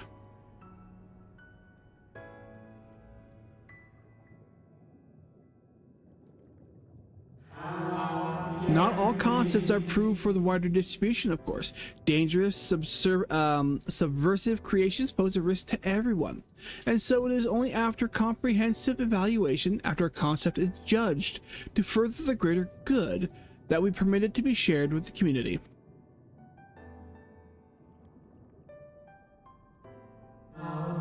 Do you understand, little one?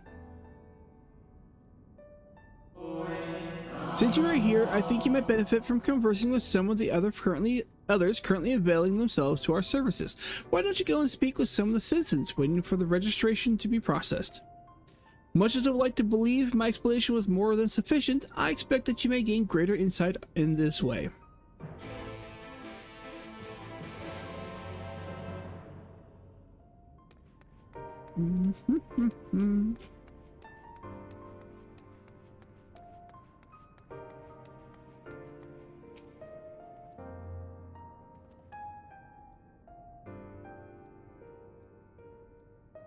Hello, little one.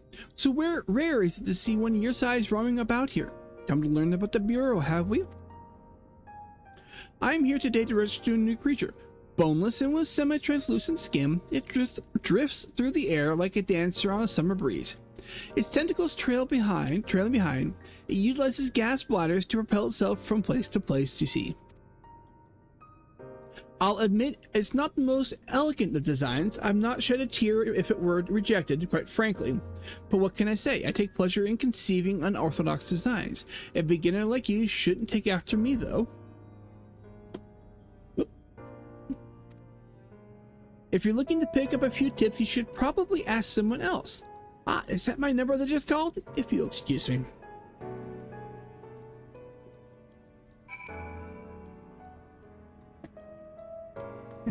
Next.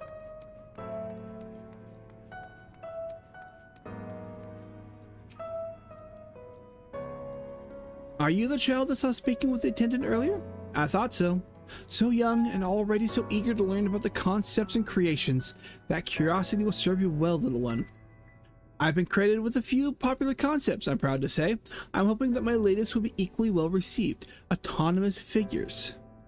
I say my latest, but really it's a product of many others' efforts and individual insights, but such is the case of every masterwork, I reckon.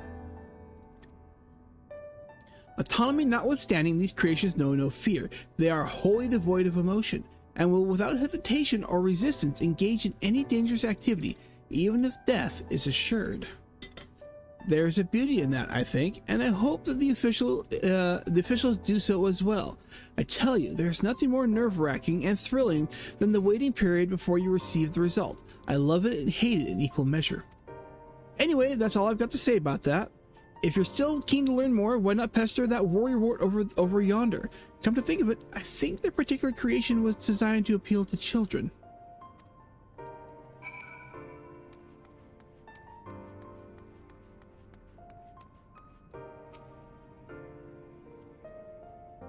You there, an aspiring creator come to learn about the Bureau and its inner workings, I trust?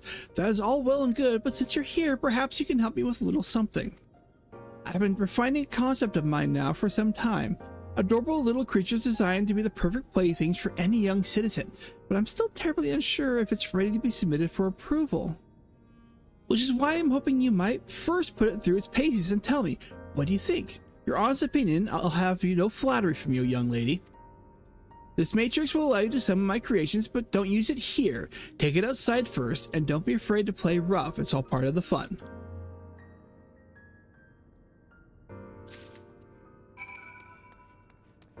This can end really one of two ways.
It needs some work.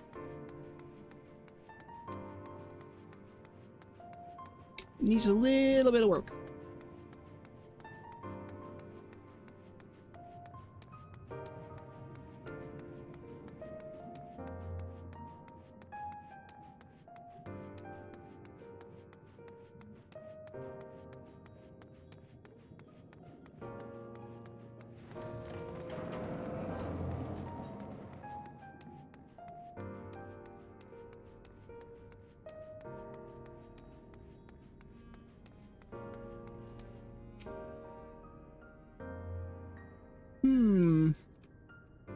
One second, sorry.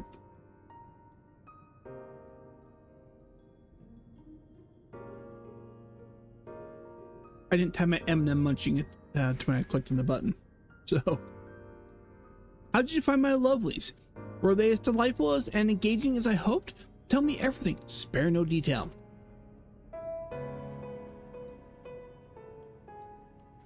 I say, they sprout of nonsensical phrases and attack you like mad beasts? How distressing, and not at all like what I intended.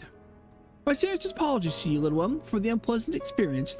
Still, from these experiments do we grow stronger and wiser. I look forward to the day when you will try your hand at creation too.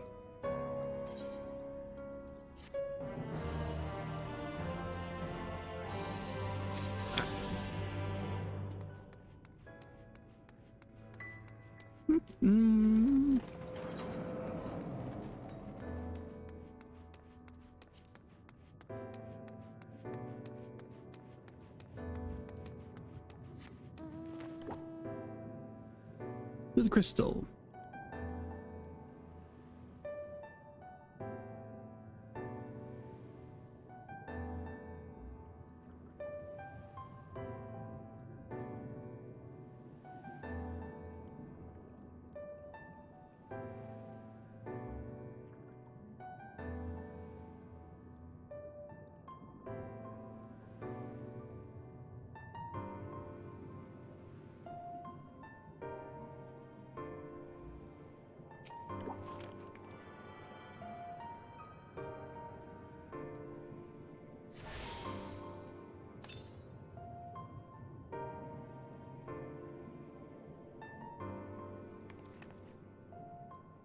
So that tells me that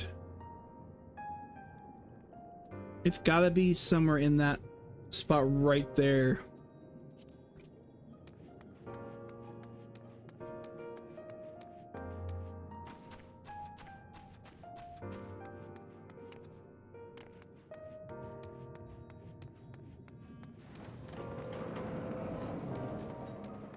Get to meet my new old friend.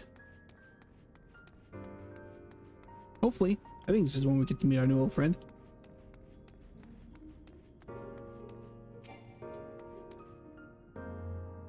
A visitor's writ? Yes, I can assist you. Full name, please. Nanda Liori, please wait near the counter while I confirm your details.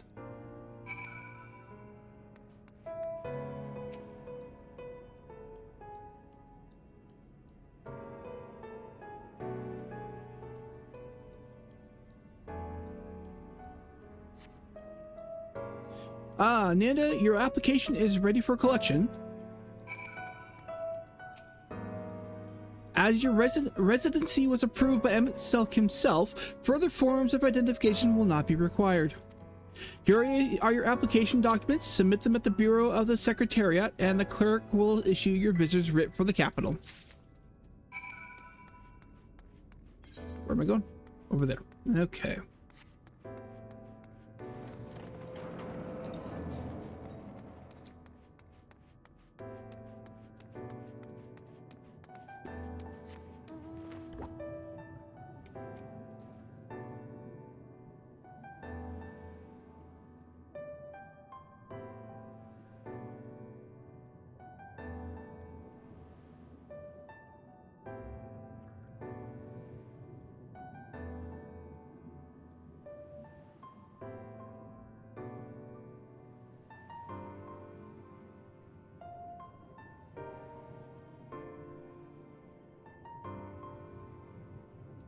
I do need them for the quests. Okay, what do I need? Need to weaken him a little bit. And then I can use it.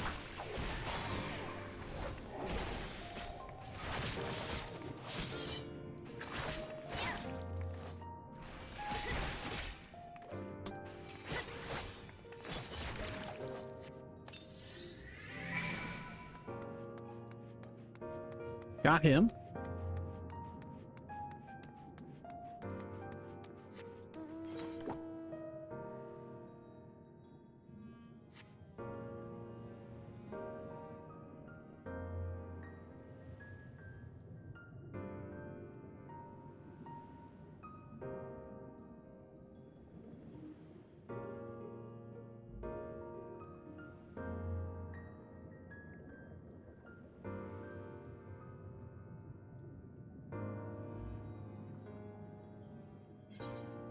It gets down the end over there. Okay.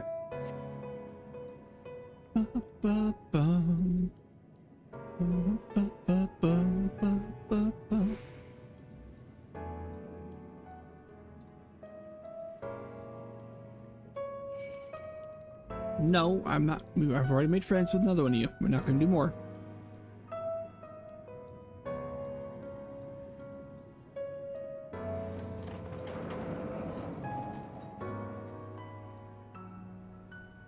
Secretariat clerk.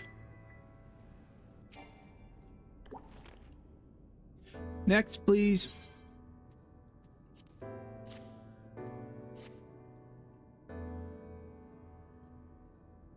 Visiting the capital, are we? Please take a seat. Your name will be called once your application has been processed. Great to meet our new old friend.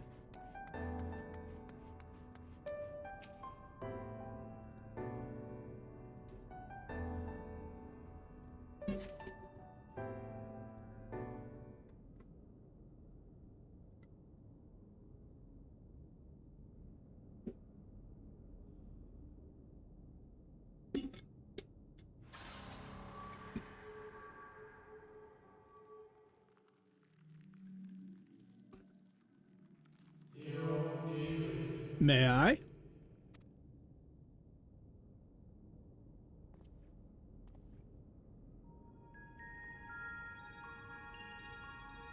My new old friend.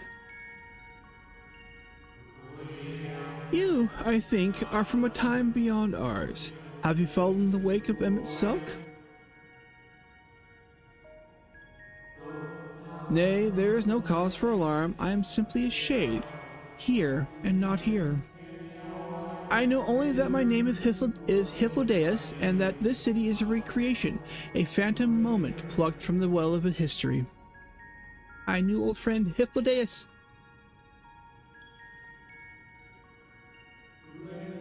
Those others seem unaware of their pale existence, but I wonder if MSQ's mind was distracted when it came to my reconstruction.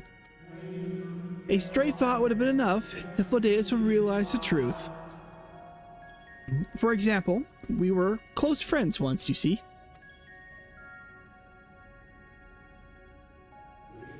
Yet, in spite of my perception, I play the same role as all the rest. A bit part. I love the fact that comes back later in the next expansion. Meant to bring color and noise to this well-crafted stage. Too much scrutiny and we shall burst like the fragile bubbles we are. Thus I tell you again, my presence is not to concern you. I wish only to share your company whilst we wait.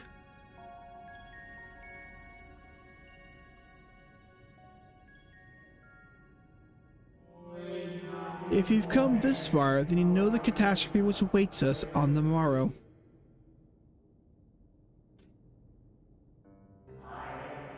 The final days. What began as an isolated incident soon swelled into a world-spanning threat.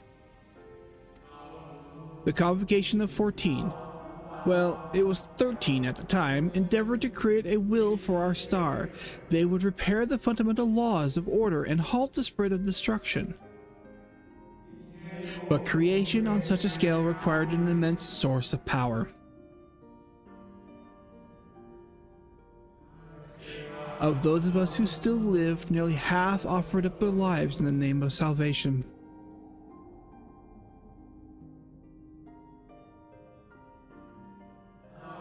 And from their sacrifice, Zodiark was born. Just as we hoped, he reached forth and halted the march of oblivion. Yet, oh how the star had suffered! So many species lost, the land was blighted, the waters poisoned, and even the wind had ceased to blow. Once more did our people give themselves to Zodiac, another half of our race sacrificed to cleanse the world, to ensure that trees and grasses and myriad tiny lives would sprout and grow and flourish.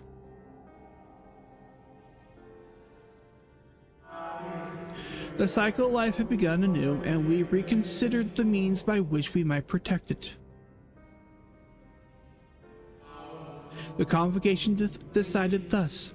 We would nurture our world until it was bursting with vitality, then when the time was right, we would offer some portion of its living energy to Zodiac. In return, he would restore to us those brethren whose souls had fled his strength, and together we would resume our role as stewards. There were, however, those who disagreed with this plan. They argued that enough had been sacrificed to Zodiac, that this new world should belong to the living, the lives newly born. These dissidents surrendered their life energies to the creation of Hydaelyn, an incantation of their opposing belief, and for the first time in history, our people stood divided. Know you, then, how this conflict ended?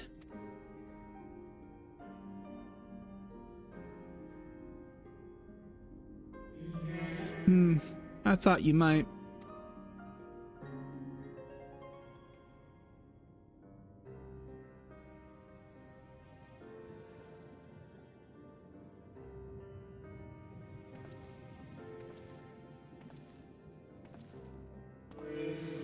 MSQ has ever been a champion for the will of Zodiac. The original plan may have been set back by millennia, but he will have not abandoned his course. He will pay the price for our return by whatever means is necessary. And though he may carry himself with a certain glib ease, MSQ is not a man to bear his burdens lightly. In fact, I imagine they have only grown heavier with each passing century.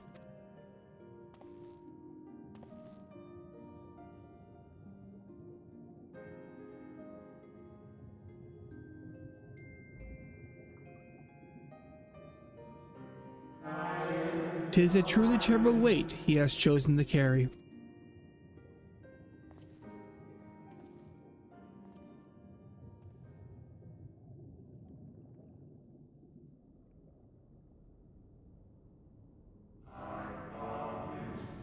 Niandeliori?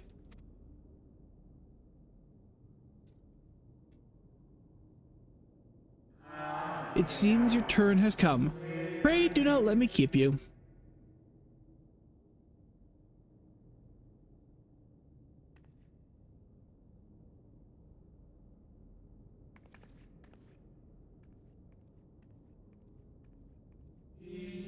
Ah, there is one last thing. You walk with another at your side, yes?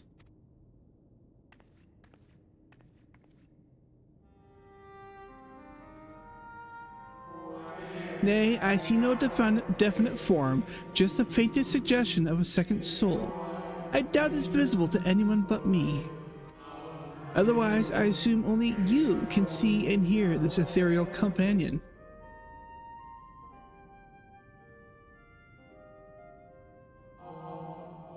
Your connection is hardly a coincidence. In our time, the two of you were one. The color of your souls tell the tale. A hue that distinctive cannot be mistaken, no matter how thin the soul is spread.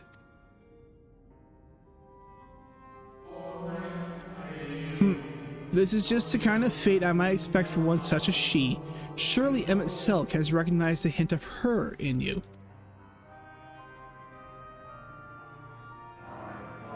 And Eliore.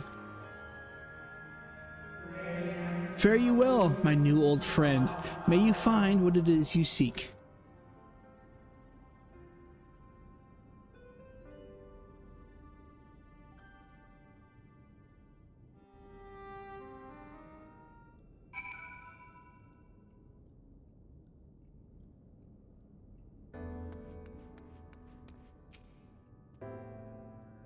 Your visitor writ as requested. When you wish to gain admittance to the capital, simply present the documents to the attendant within. Where am I going? We are going back. I'm just gonna... Actually, what I should do...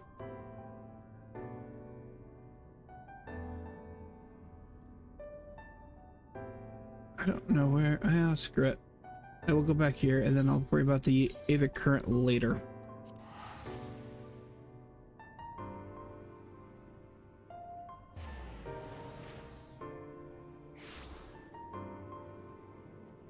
So let's go ahead and... that's the amount we're using. That flight quest.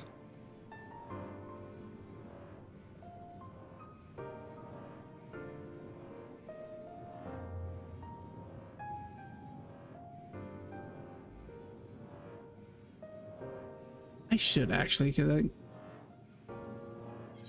that one, yep. So they both give me flights, so that would take care of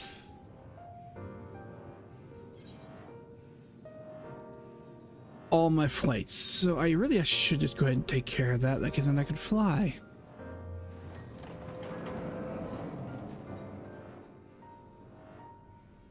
There you are.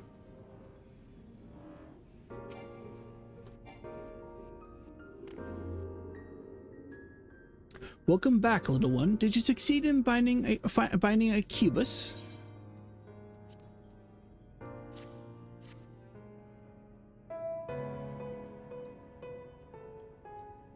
You have done well, little one. Allow me to siphon its energies and prepare the matrix for you. It should only take a moment. Here you are, a creation matrix that may use to generate your own robes. The concept is inscribed upon the crystal, which has been infused with either of the beads you brought to me. What? Why are you looking at me as though you don't know how to channel the powers of creation? It is as natural as breathing. Even a newborn babe has the instinct. Even if your potential is lacking, as one of our people, you must surely know what to do. Not really. Alright, so where is it?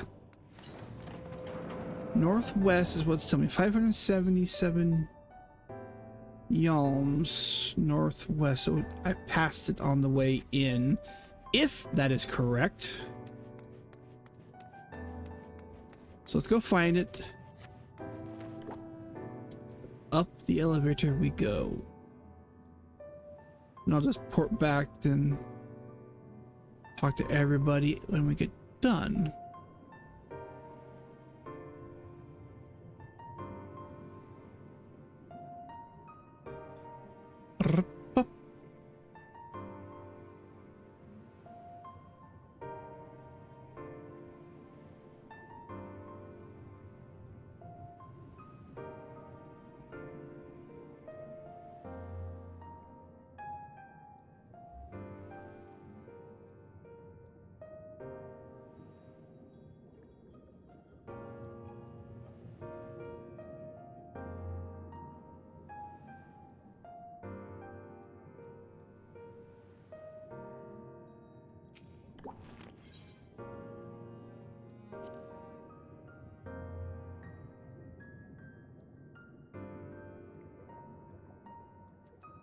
From here, 261 yalms northeast, so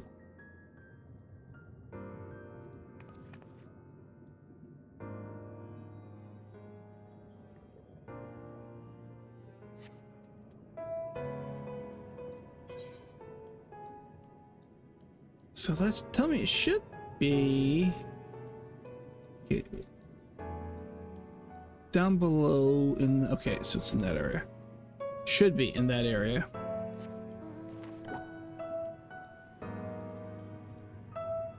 Well, it's just kind of an opening here.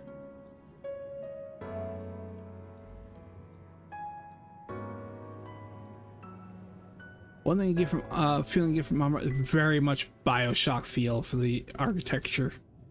I mean, granted, BioShock had the same kind of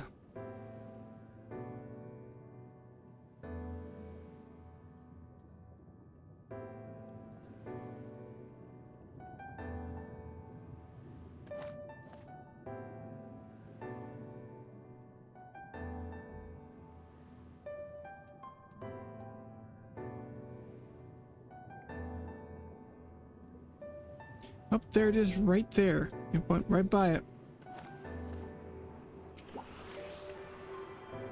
Okay, that takes care of all the wild ones, and let's go turn in the main quest here.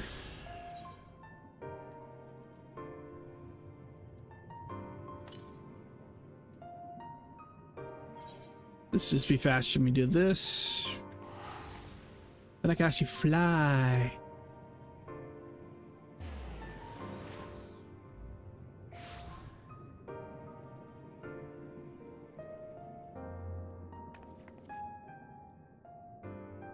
Oh, when he looked at Amrod as well, that it was Bioshock.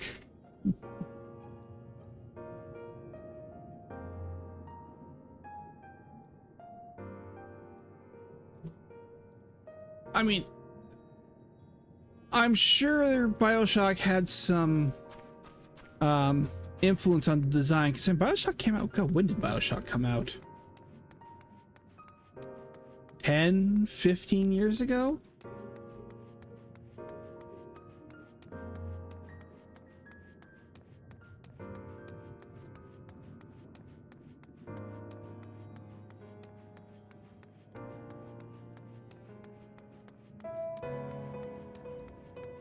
I don't know why I'm running. I can just mount up and I can do this.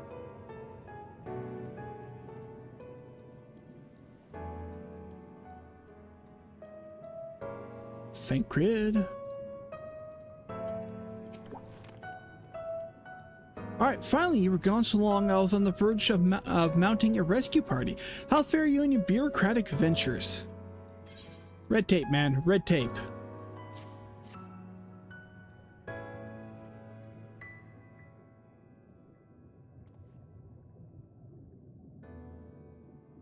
I see my instincts were correct.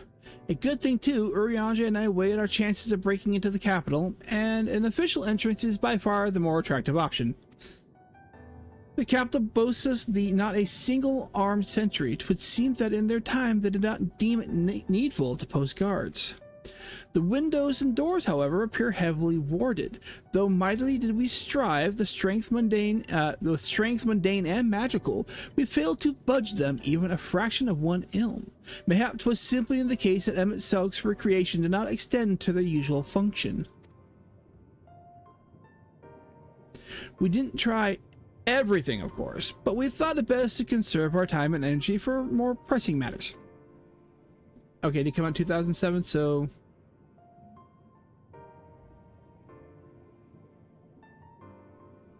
So yeah, 18 years ago.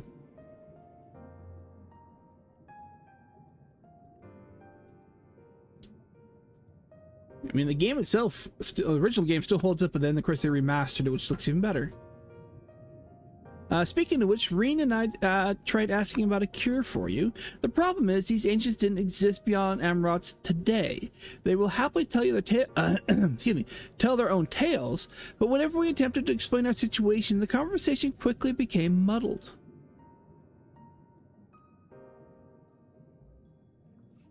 What have you, Nienda, was aught worthy of interest said during your efforts to obtain a writ? Wee bit.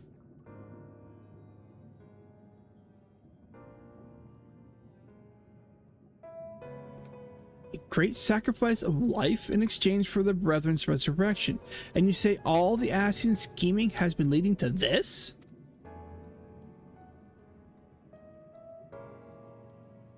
All this time. But if they still mean to enact this plan, then things won't end with the rejoining. I thought we knew their intentions in full, restore this world to its former glory, and in turn empower Zodiark to reclaim his throne as the will of the star. Yet that was merely a step along the way. I hesitate to put into words, but we have to assume that following the final rejoining, the Ascians mean to draw on the lives of the Source to make their sacrifice to Zodiark. That does seem the most likely scenario. Mayhap those who ally with the Ascians would be spared that fate. But what value is there in surviving when all our history, all our struggles will be erased? I cannot concise such an act. Of course not. And that's to say not of what Emmett Silk plans for the Exarch's power. Do we stand by and let him threaten our future as well as our past? We need to find him, and when we do, make your mark. Change the course of history in the way that it's felt by those who came before, and those who came after, by everyone you've ever met.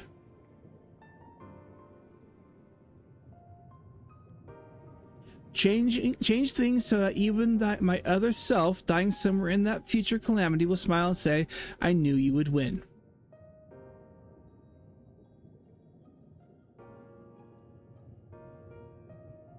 Is fighting Emmett Silk the only way? Oh, my naive little Reen. He created an entire city. It will take everything we have to defeat him, if we even can. And if you push that hard in your current state, the light will break free.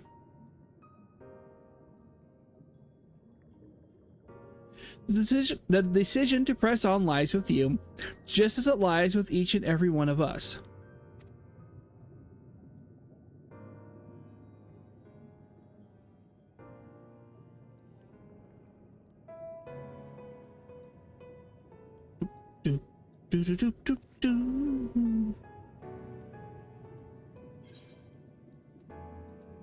I'm going to go that one as well.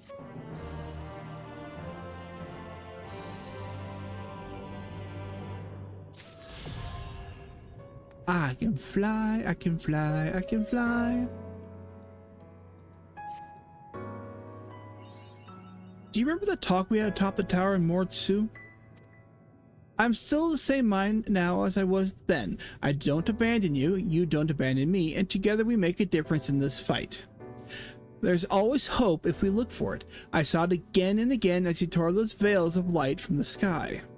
If we keep taking the next step forward, there's a chance we'll find a way to save you. No matter how long it takes or how much it hurts, you can count on me to keep on walking.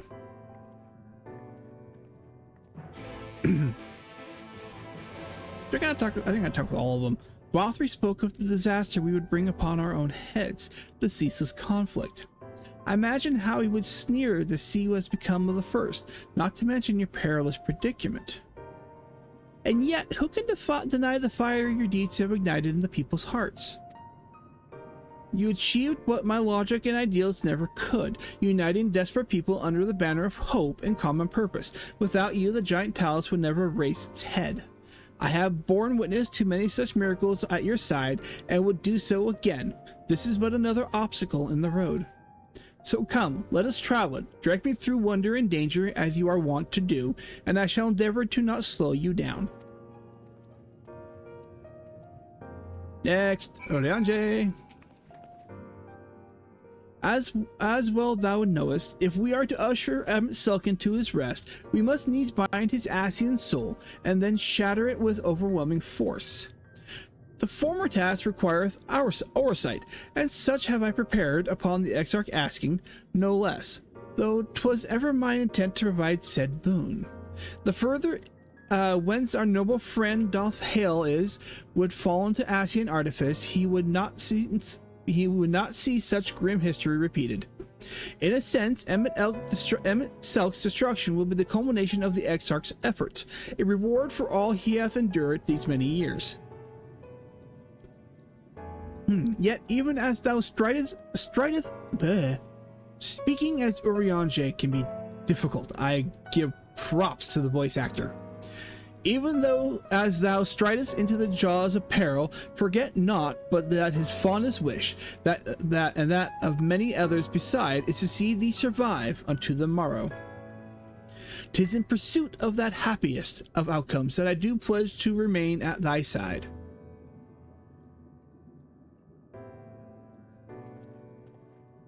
Alright, we're gonna go, okay, I'm gonna say order is gonna be Yishtolo, Thancred, Reen.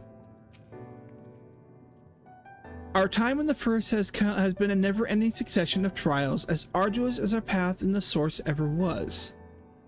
Yet, through all our journeys together, through that deep and foreboding wood, you have helped me stay true to my convictions. Thus would I return the favor. Do as your heart decrees, without hesitation or regret, and that is all I will say on the matter. Thancred. Well, this has put everyone in a solemn mood, hasn't it? Honestly, we're not even sure this will even be the end of it.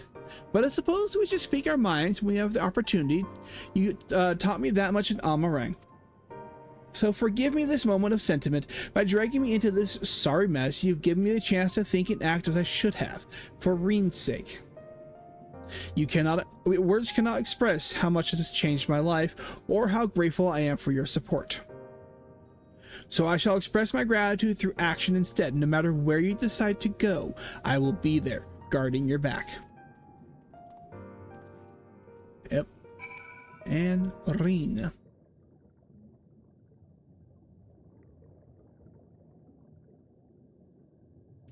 When Minfilia entrusted me with her power, she warned me that no matter how strong you become, you can still fall victim to despair. You can still feel powerless. And she was right. After you collapsed on Mount Gulg, my hands wouldn't stop shaking. If I made a mistake, if I failed to bind the light within you, I was terrified you would die. Dying's not the scary part in that situation. Even now, you could be moments from turning, and I wouldn't know how to save you. You, Thancred, the others, you've all been there when I needed help. Minfilia surrendered her life to me, her legacy. I should be ready to do the same for you, and I want to, I do, but I'm not good enough. She told me to follow your example, and I've tried. I've really tried.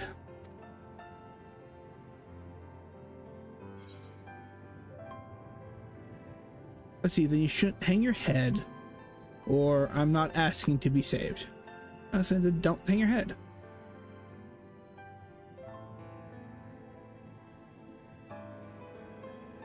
I shouldn't?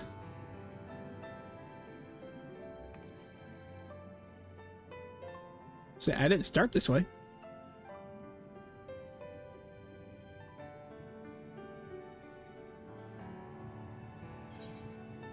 Let's see, fate can be cruel, but a smile. Oh. I forgot that was an option. Let's see, we must keep looking forward like the heroes who never gave up hope on the world. You know, silence, and of course, fate can be cruel, but a smile better suits a hero. Definitely doing the smile. For those who know, you know. If you don't know, go watch the cinematics after the vault.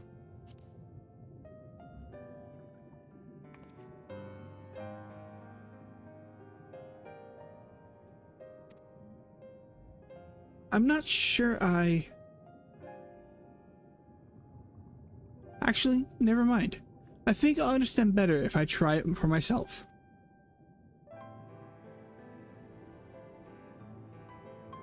No, nothing will come of brooding here in self-pity. I've made my decision. I'm going with you.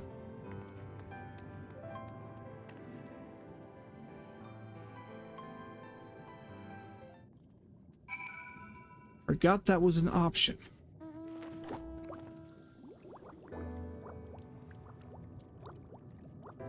I don't think I had any quests currently besides that one in Umbra. Nope, not till after the main story here.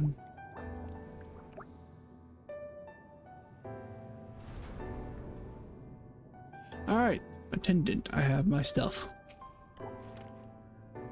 Welcome to the capital. All visitors must present an official writ of permission before admittance will be granted. Your documents appear to be in order. You may proceed into the capital, but any guests you may choose to bring with you must remain in your vicinity at all times.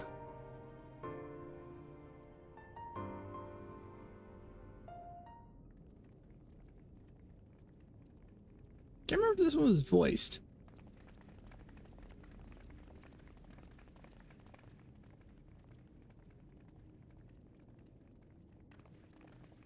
This really is unacceptable. I gave you very specific instructions.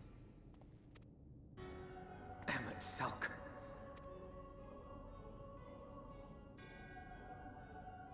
My invitation was for an abomination, ripe with the power to bring about the world's annihilation. Not this half-broken thing. Whatever am I to do with you? And I see you insist on keeping the same familiar company. Are you so lost without them? It is not she who is lost without the familiar. Not content with remaking an entire city, you aim to fill it with the reconstituted souls of the dead. I may have gotten a little carried away in my attention to detail, added a few unnecessary flourishes. Well, there's no point trying to hide it. Yes. Once the rejoining of worlds is complete, Zodiac will regain his full strength and shatter his prison. Then we shall offer up the Source's remaining inhabitants in sacrifice, that we might resurrect our brethren who died to bring Zodiac into existence. But what was it that you came here to do exactly?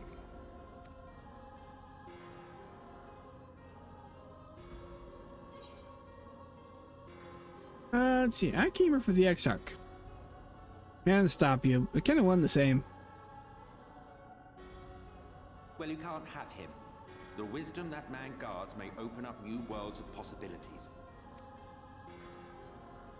He has unlocked the secrets of travel across the rift, and through time as well, it would seem.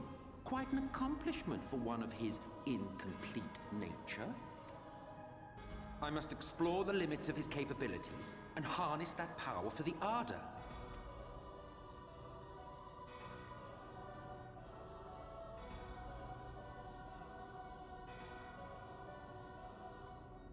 Even now, after everything, you refuse to see reason.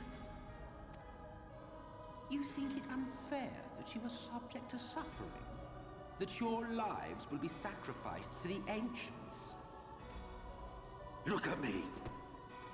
I have lived 1,000 of your lives. I have broken bread with you, fought with you, grown ill, grown old, sired children, and yes, welcomed death's sweet embrace.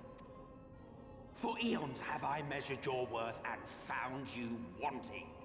Too weak and feeble-minded to serve as stewards of any star.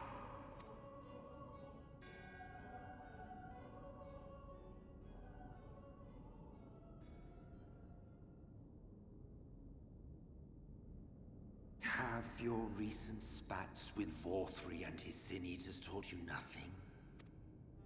Have you not learned that your ignorance and frailty beget only endless misery?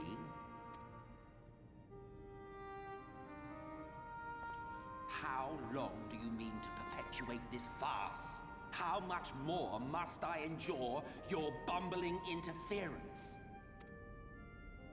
Let us imagine that the laws of reality are again undone and the world faces true annihilation.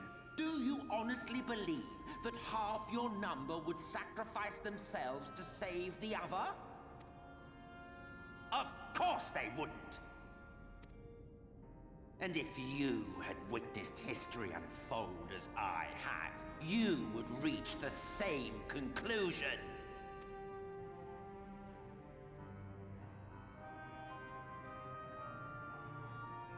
You cannot be entrusted with our legacy. I will bring back our brethren, our friends, our loved ones.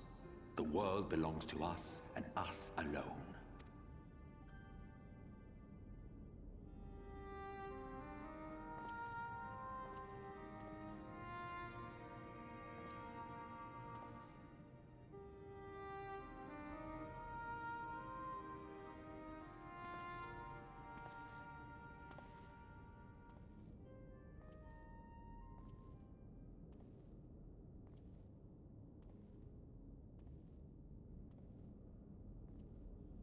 MSQ!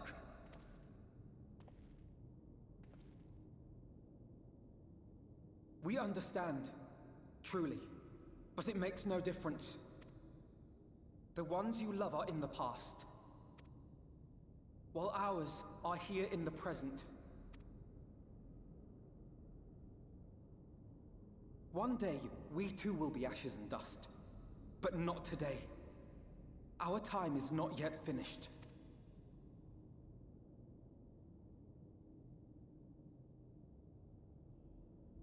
We share your conviction, and that is why we will not abandon our course.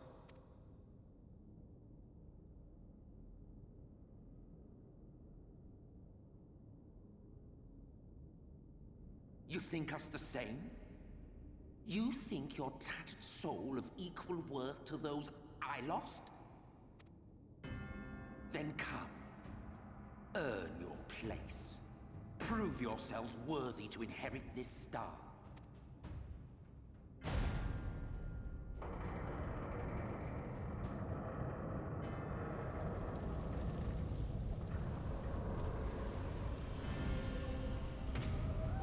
Behold the coming oblivion. 'Twas the end of our era and the beginning of our great work. A fitting backdrop for your final judgment.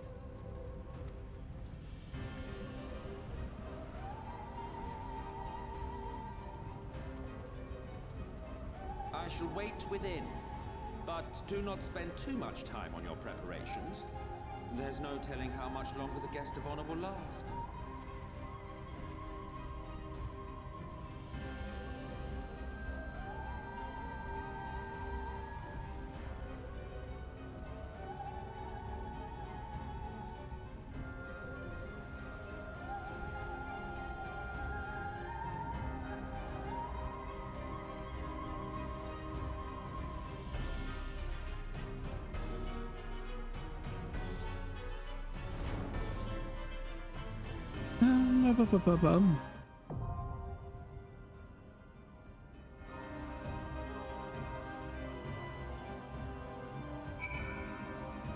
There's one thing I've noticed whenever MSQ was talking. I could be wrong, and it just could be how when they translate it over to English. But whenever he seems to like talk to everybody else, he talks like you, I. But when he talks to us, he always says we, our. And if it's intentional, I mean, I know why. Because I've already gone past all this with a previous character. You know, I'm a Dawn Trail with my Vieira, so I already know I know what happens. But it makes me wonder if it's intentional that they put we and our when he's talking to us, or if it's just kind of one of those fill the writing in kind of a thing. I don't know. Is this something I've noticed?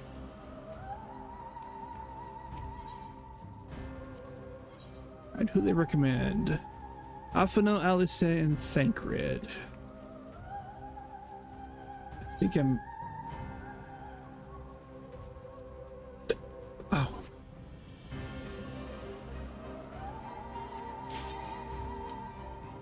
So we'll do duty support since I'm DPS, and it's after 12.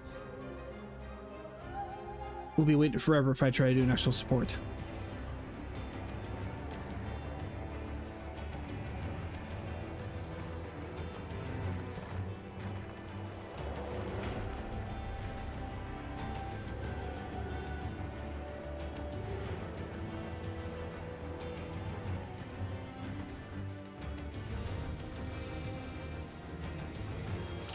Welcome to the final days of Amarant.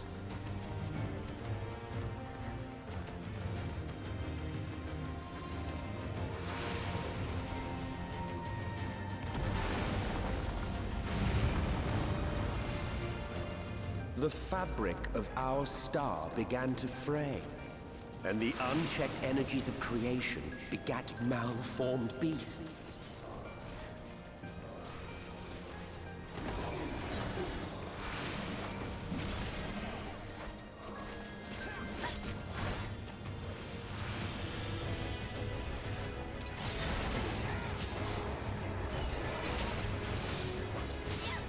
Leave the healing to me. Well, yeah, that's your job, Alpha now.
Ba-ba-bum.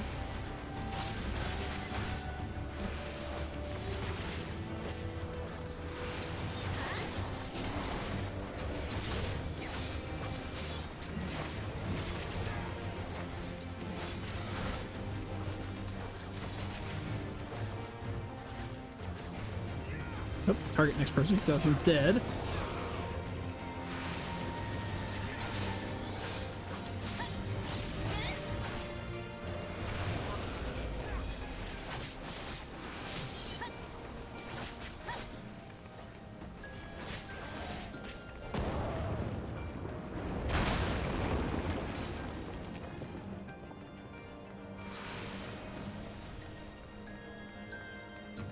Ba-da-da-da-ba.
I gotta take care of another group. Yep. Before we can get into it. Prepare yourself!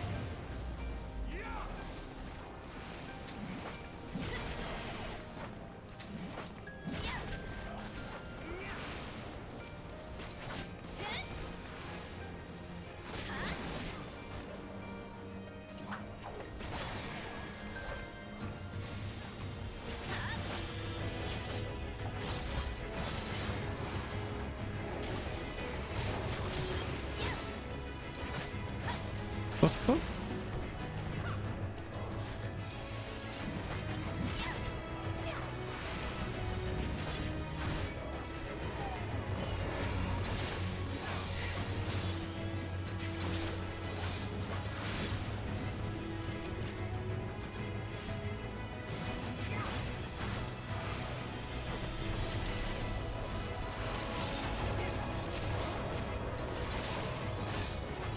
Ba-ba-bum.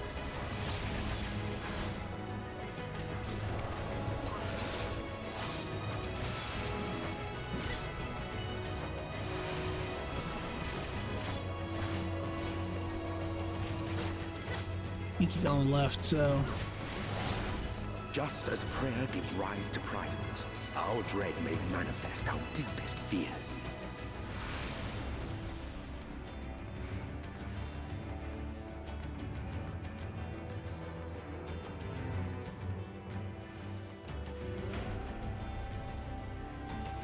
hey, Gred, get in there.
Oh, the building game down there. Focus. Release.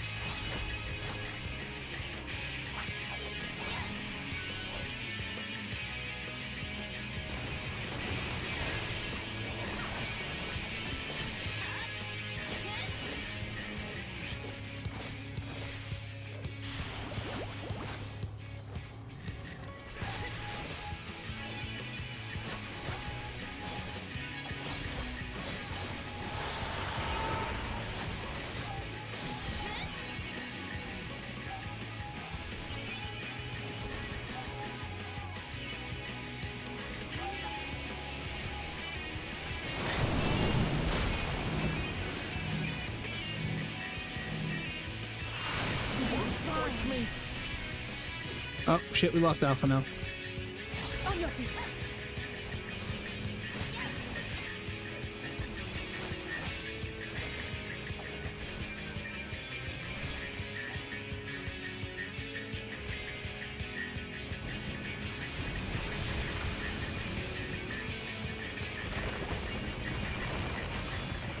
So we lost a healer. This is gonna be fun.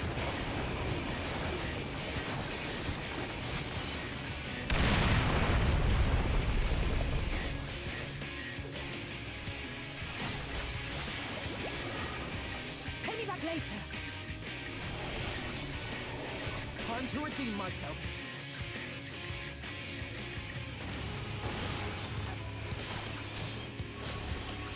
Leave the healing to me.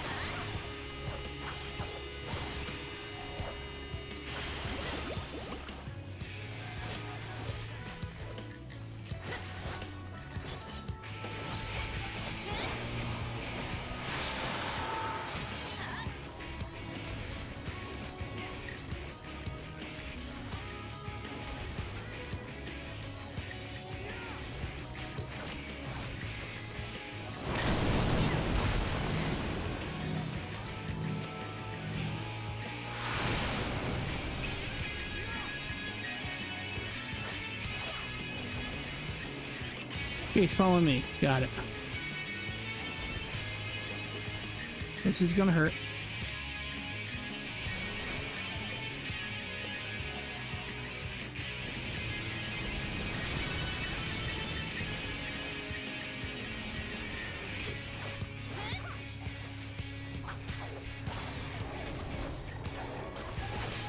Keep your guard up.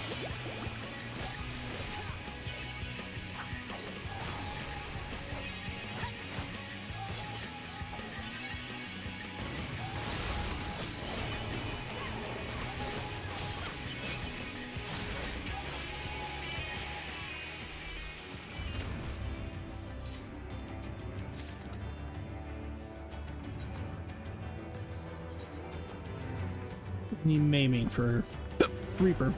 Excuse me, by the way. So.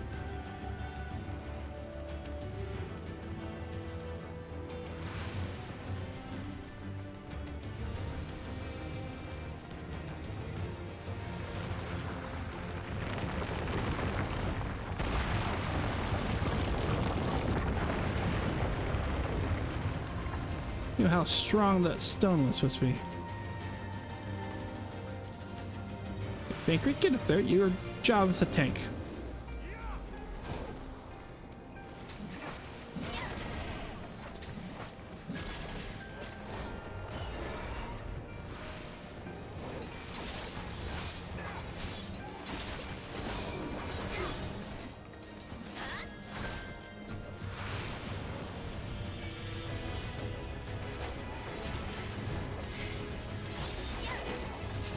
They do like their AoEs, don't they?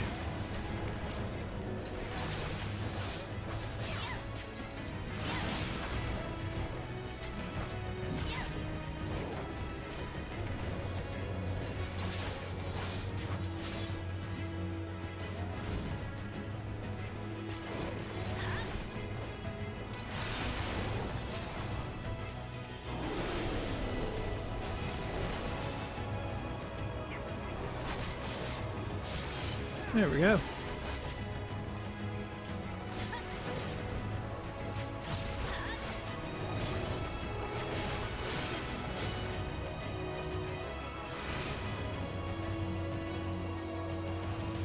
This group over here.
In there. Okay, let's add another one.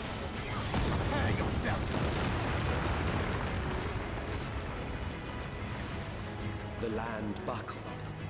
The cities burned. The waters ran red with blood.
Oh, that was neck pop. Prepare yourself.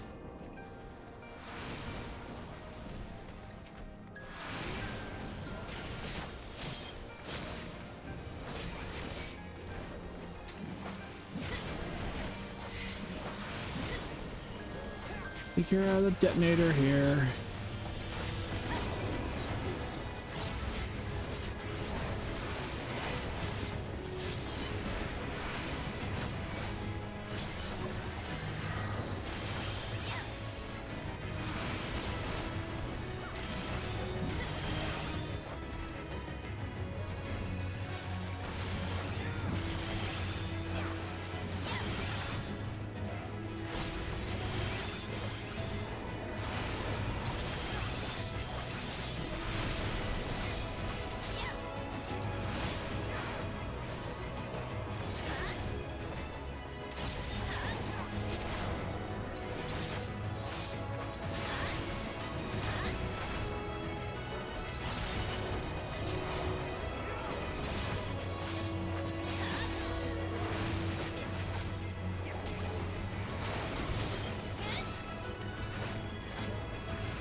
Oh, there's treasure coffer right there.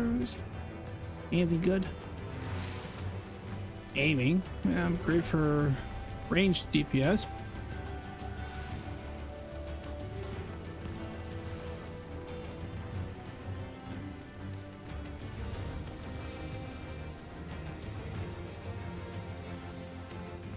Terminus Bellwether. Anchor, get in here. Your job. It's a tank.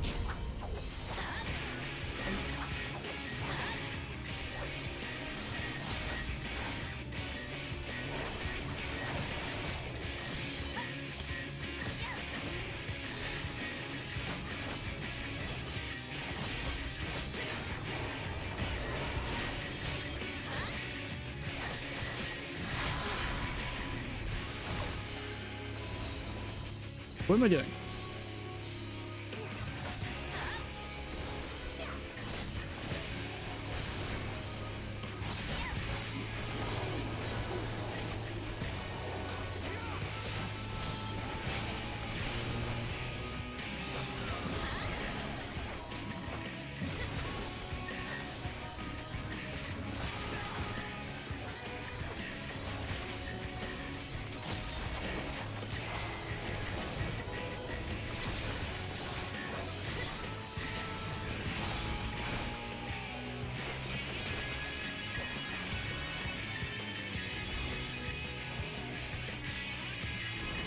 Thank you, you're in charge of that. I'm gonna take care of these.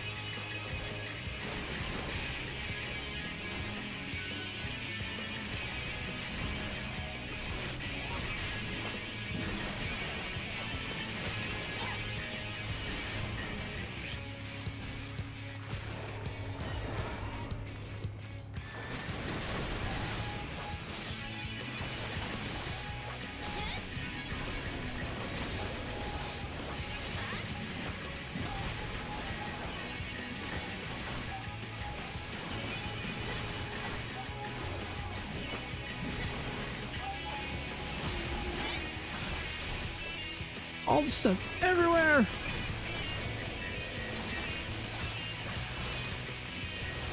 Good grief.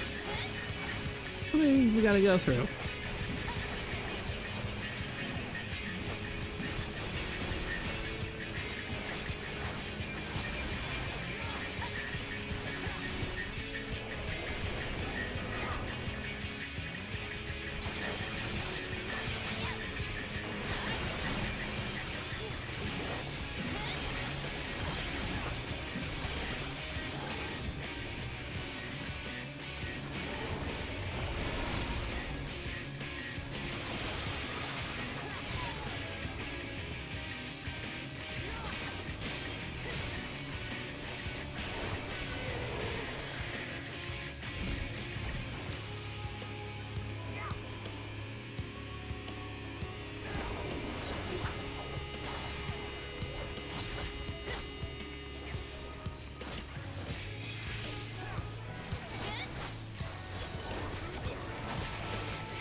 Yet this is far from the worst of it.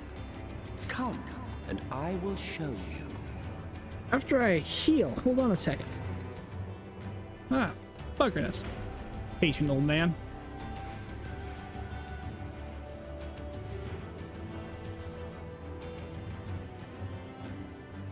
Okay.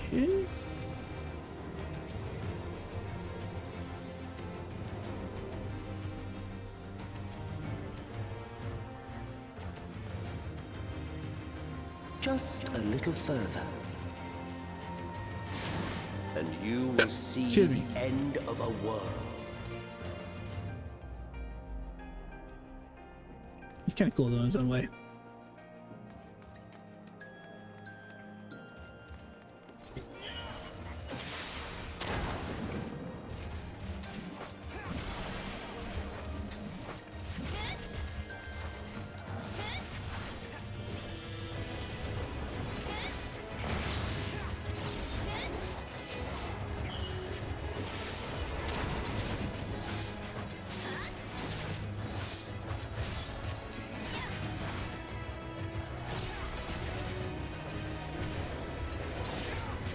Protect me!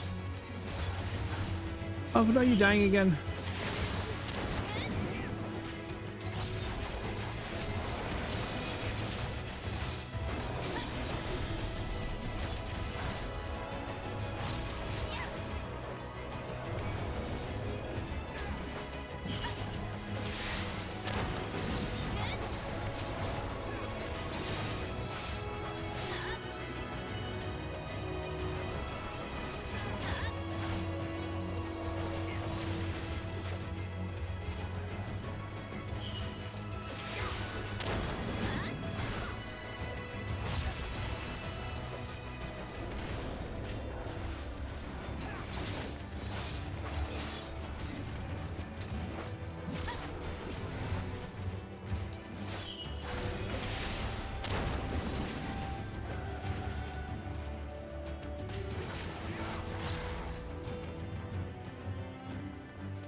Leave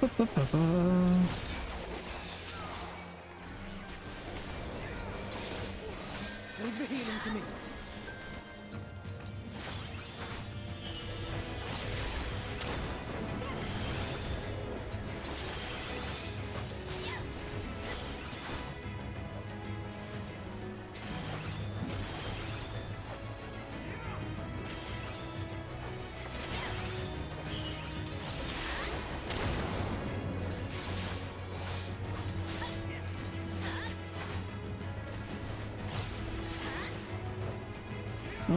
Zero. Okay.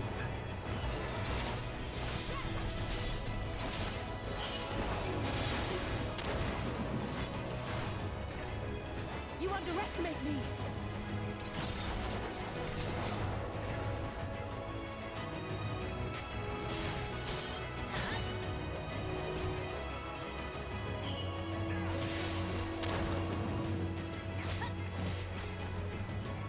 The star was fading.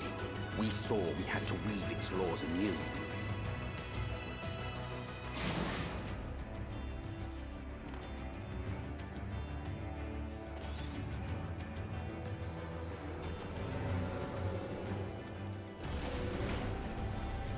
You son of a...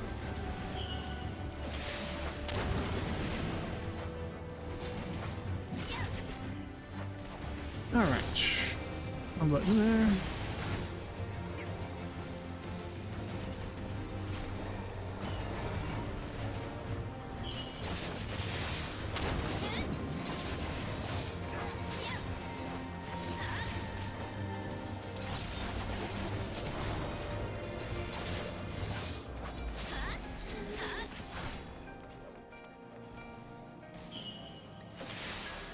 I don't know why we're sticking in this choke point, but we are. Leave the healing to me. Hi, guys.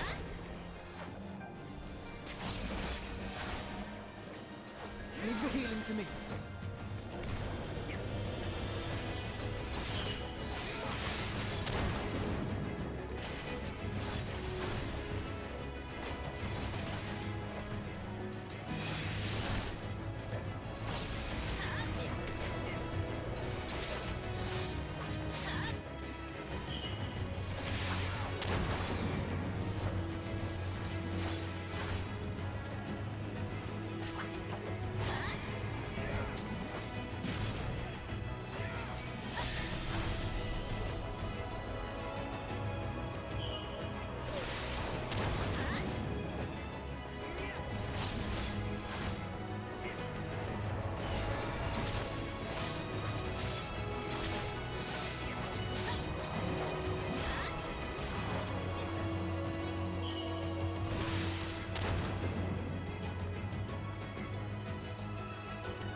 I'm gonna do this. I'm gonna bring him over. Tancred? Prepare yourself.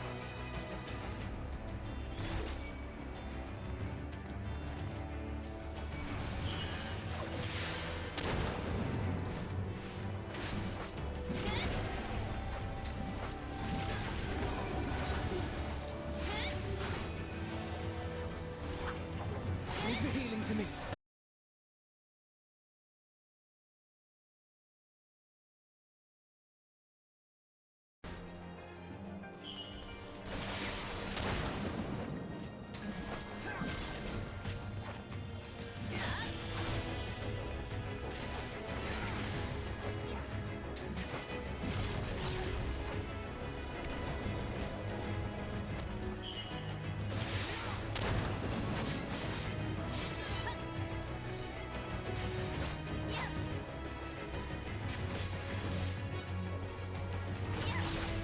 But between us and our goal loomed a final misbegotten fiend. Give me the chest. Dang it.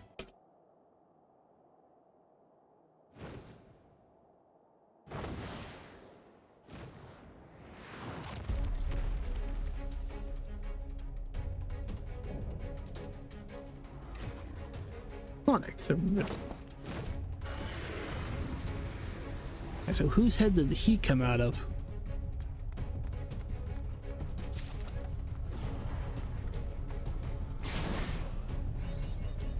Okay, we have side parts here.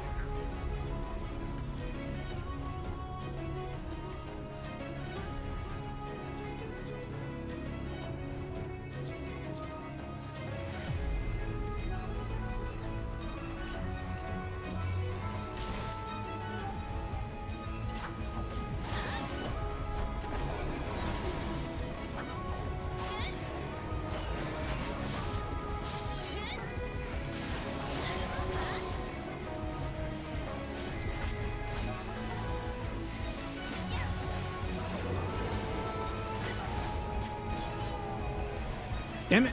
Oh, can't see. Okay. Damn. Let's try that again. Oh, it's the final boss. We can get back to him. I fell off the platform.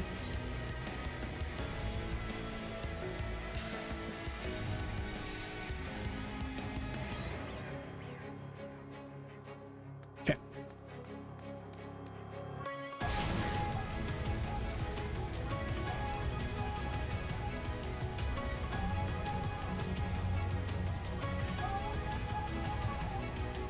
Accurate, get up there and do your job.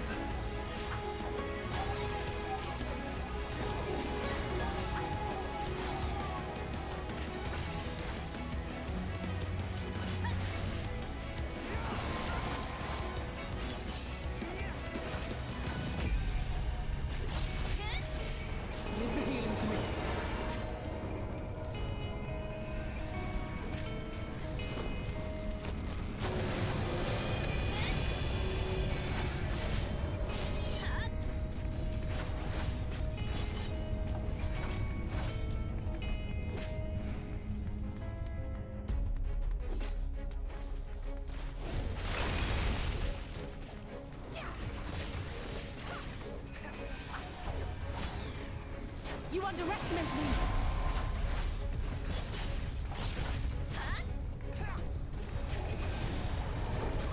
Shit. Well. Ow.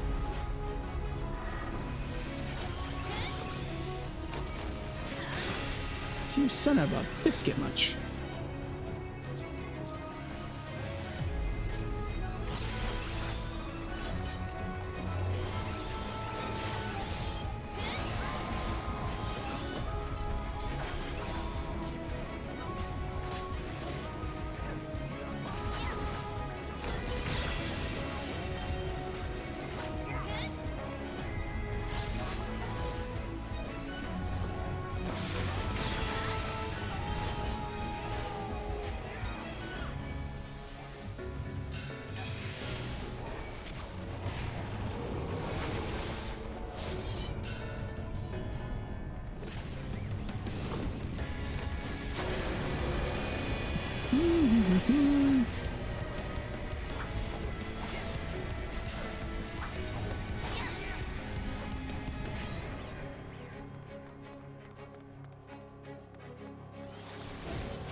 There'll be nothing left of you but a smoking crater!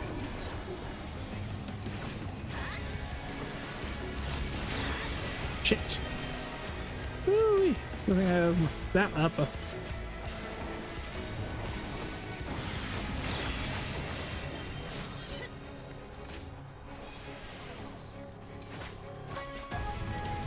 So close with him.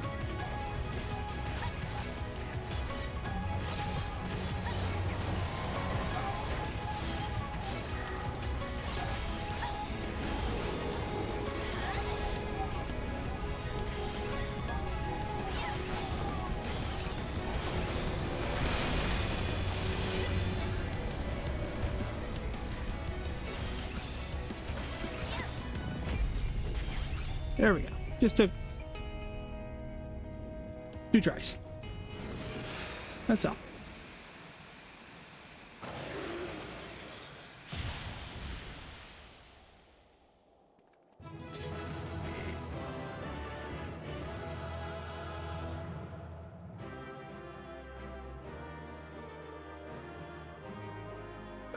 Excuse me. Excuse me again. Sorry about that.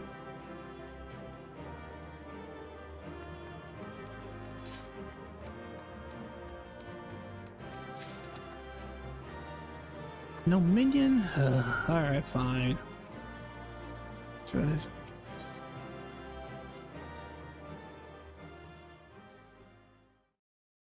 Cutscenes.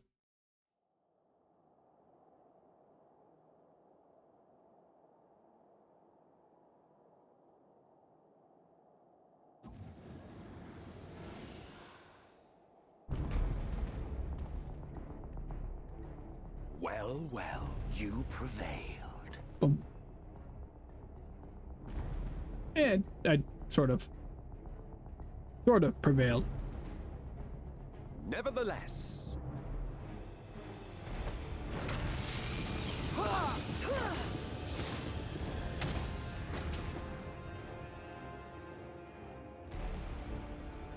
Your performance was underwhelming, and I remain unconvinced of your worthiness. Oh, you tower over your misbegotten ilk, no doubt. But should I bring my full strength to bear, well, you would be as leaves in the wind. The gulf between us is a reflection of the disparity between the world as it was and what it has become.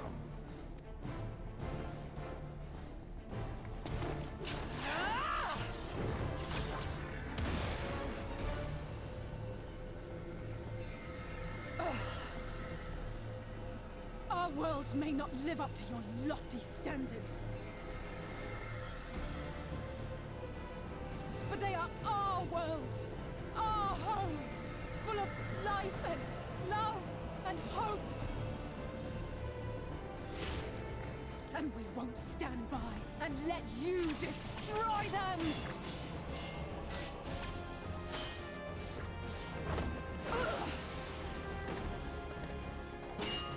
Alize! Yeah, dude, that crystal must hurt. You are a mistake. For we who have known perfection, the shattered source and these shards are ghastly mockeries of the true world.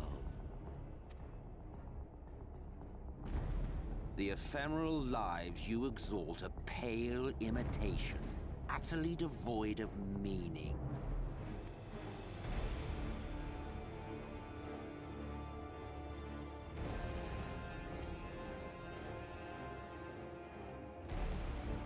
Belittle us all you like, but we will rise again and again, and give the lie to your insults through word and deed. We define our worth, not the circumstances of our creation. more prattle.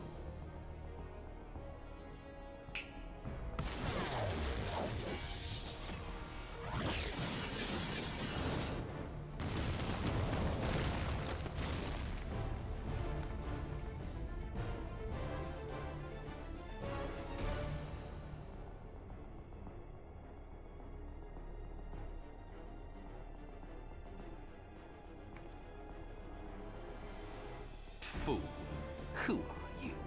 No one, nothing. Once I have reclaimed my heritage, my first act will be to expunge your stain from history's weave. My world will have no need for heroes.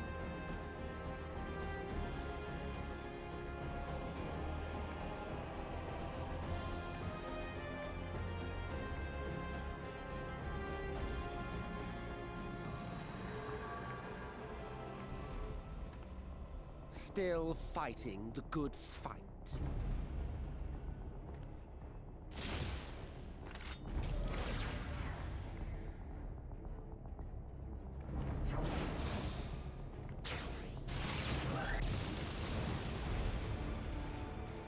It is true that all we hold dear is fated to fade away, but that is no reason for us to forsake it. To take what steps we may, and thus mark the road for those who would follow, to strive for the best of all futures. Be this not also thy purpose?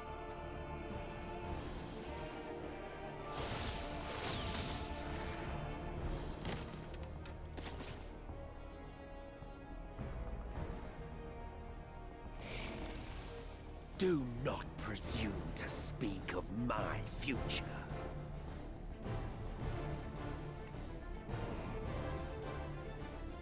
And you? Why waste your final moments in futile defiance? Weary wanderer, you've no fight left to fight, no life left to live.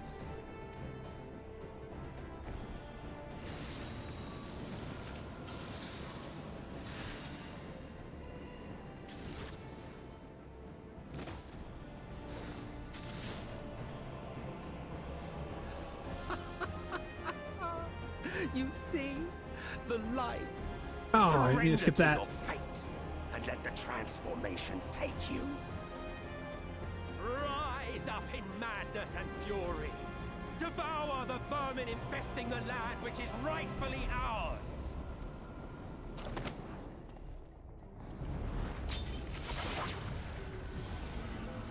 Now, Reed! Now!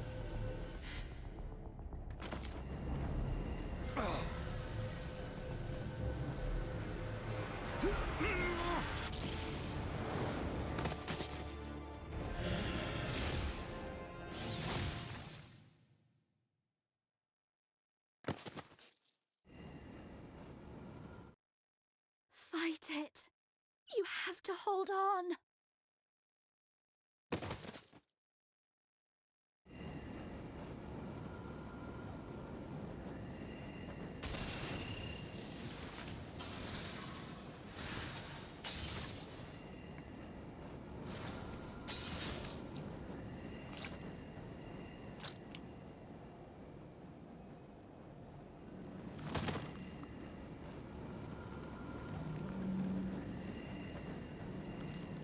Hi, Ardbert.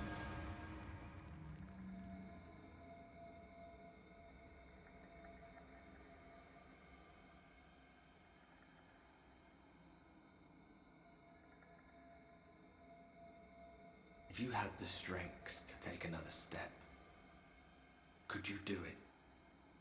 Could you save our worlds?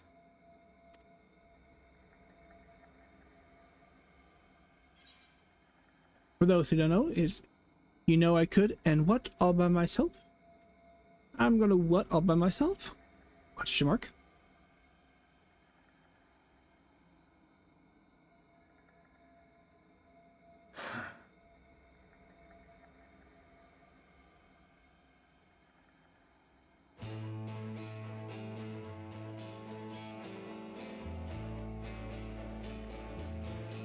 Take it. We fight as one.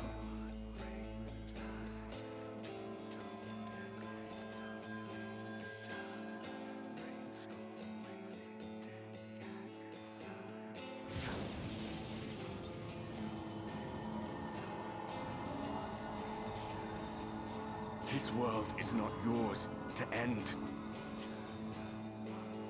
This is our future. Our story.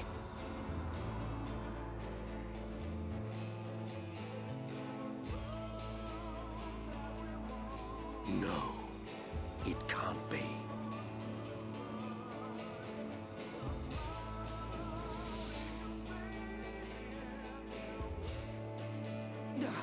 That trick of the light. You are a broken husk, nothing more. How can you hope to stand against me alone? We stand together!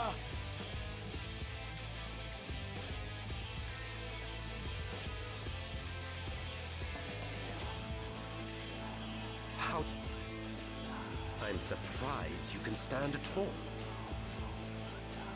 I could not well leave matters half finished. Let expanse contract, eon become instant.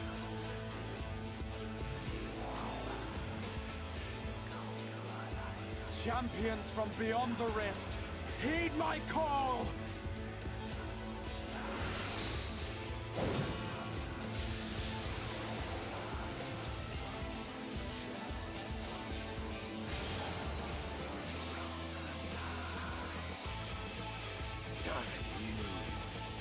Damn you all!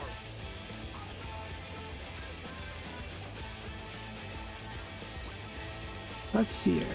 I want to. I challenge you in the self.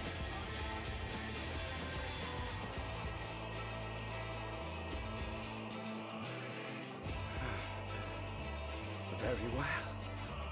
Let us proceed to your final judgment. The victor shall write the tale, and the vanquished become its villain.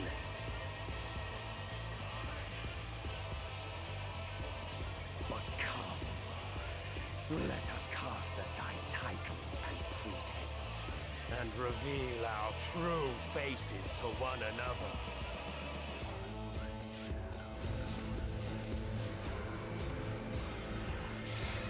I am Hades, he who shall awaken our brethren from their dark slumber.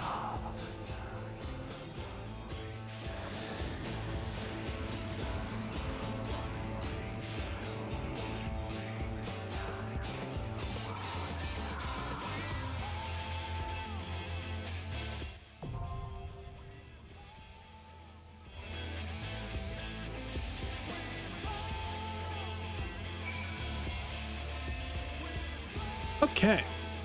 Well, it's going on 1:30 in the morning for me, and I can tell you now, especially playing a DPS, at 1:30 in the morning, the wait to get into this one will be horrendous. So, we will go ahead and call it. Everybody get some sleep. And we will continue this with Nienda later.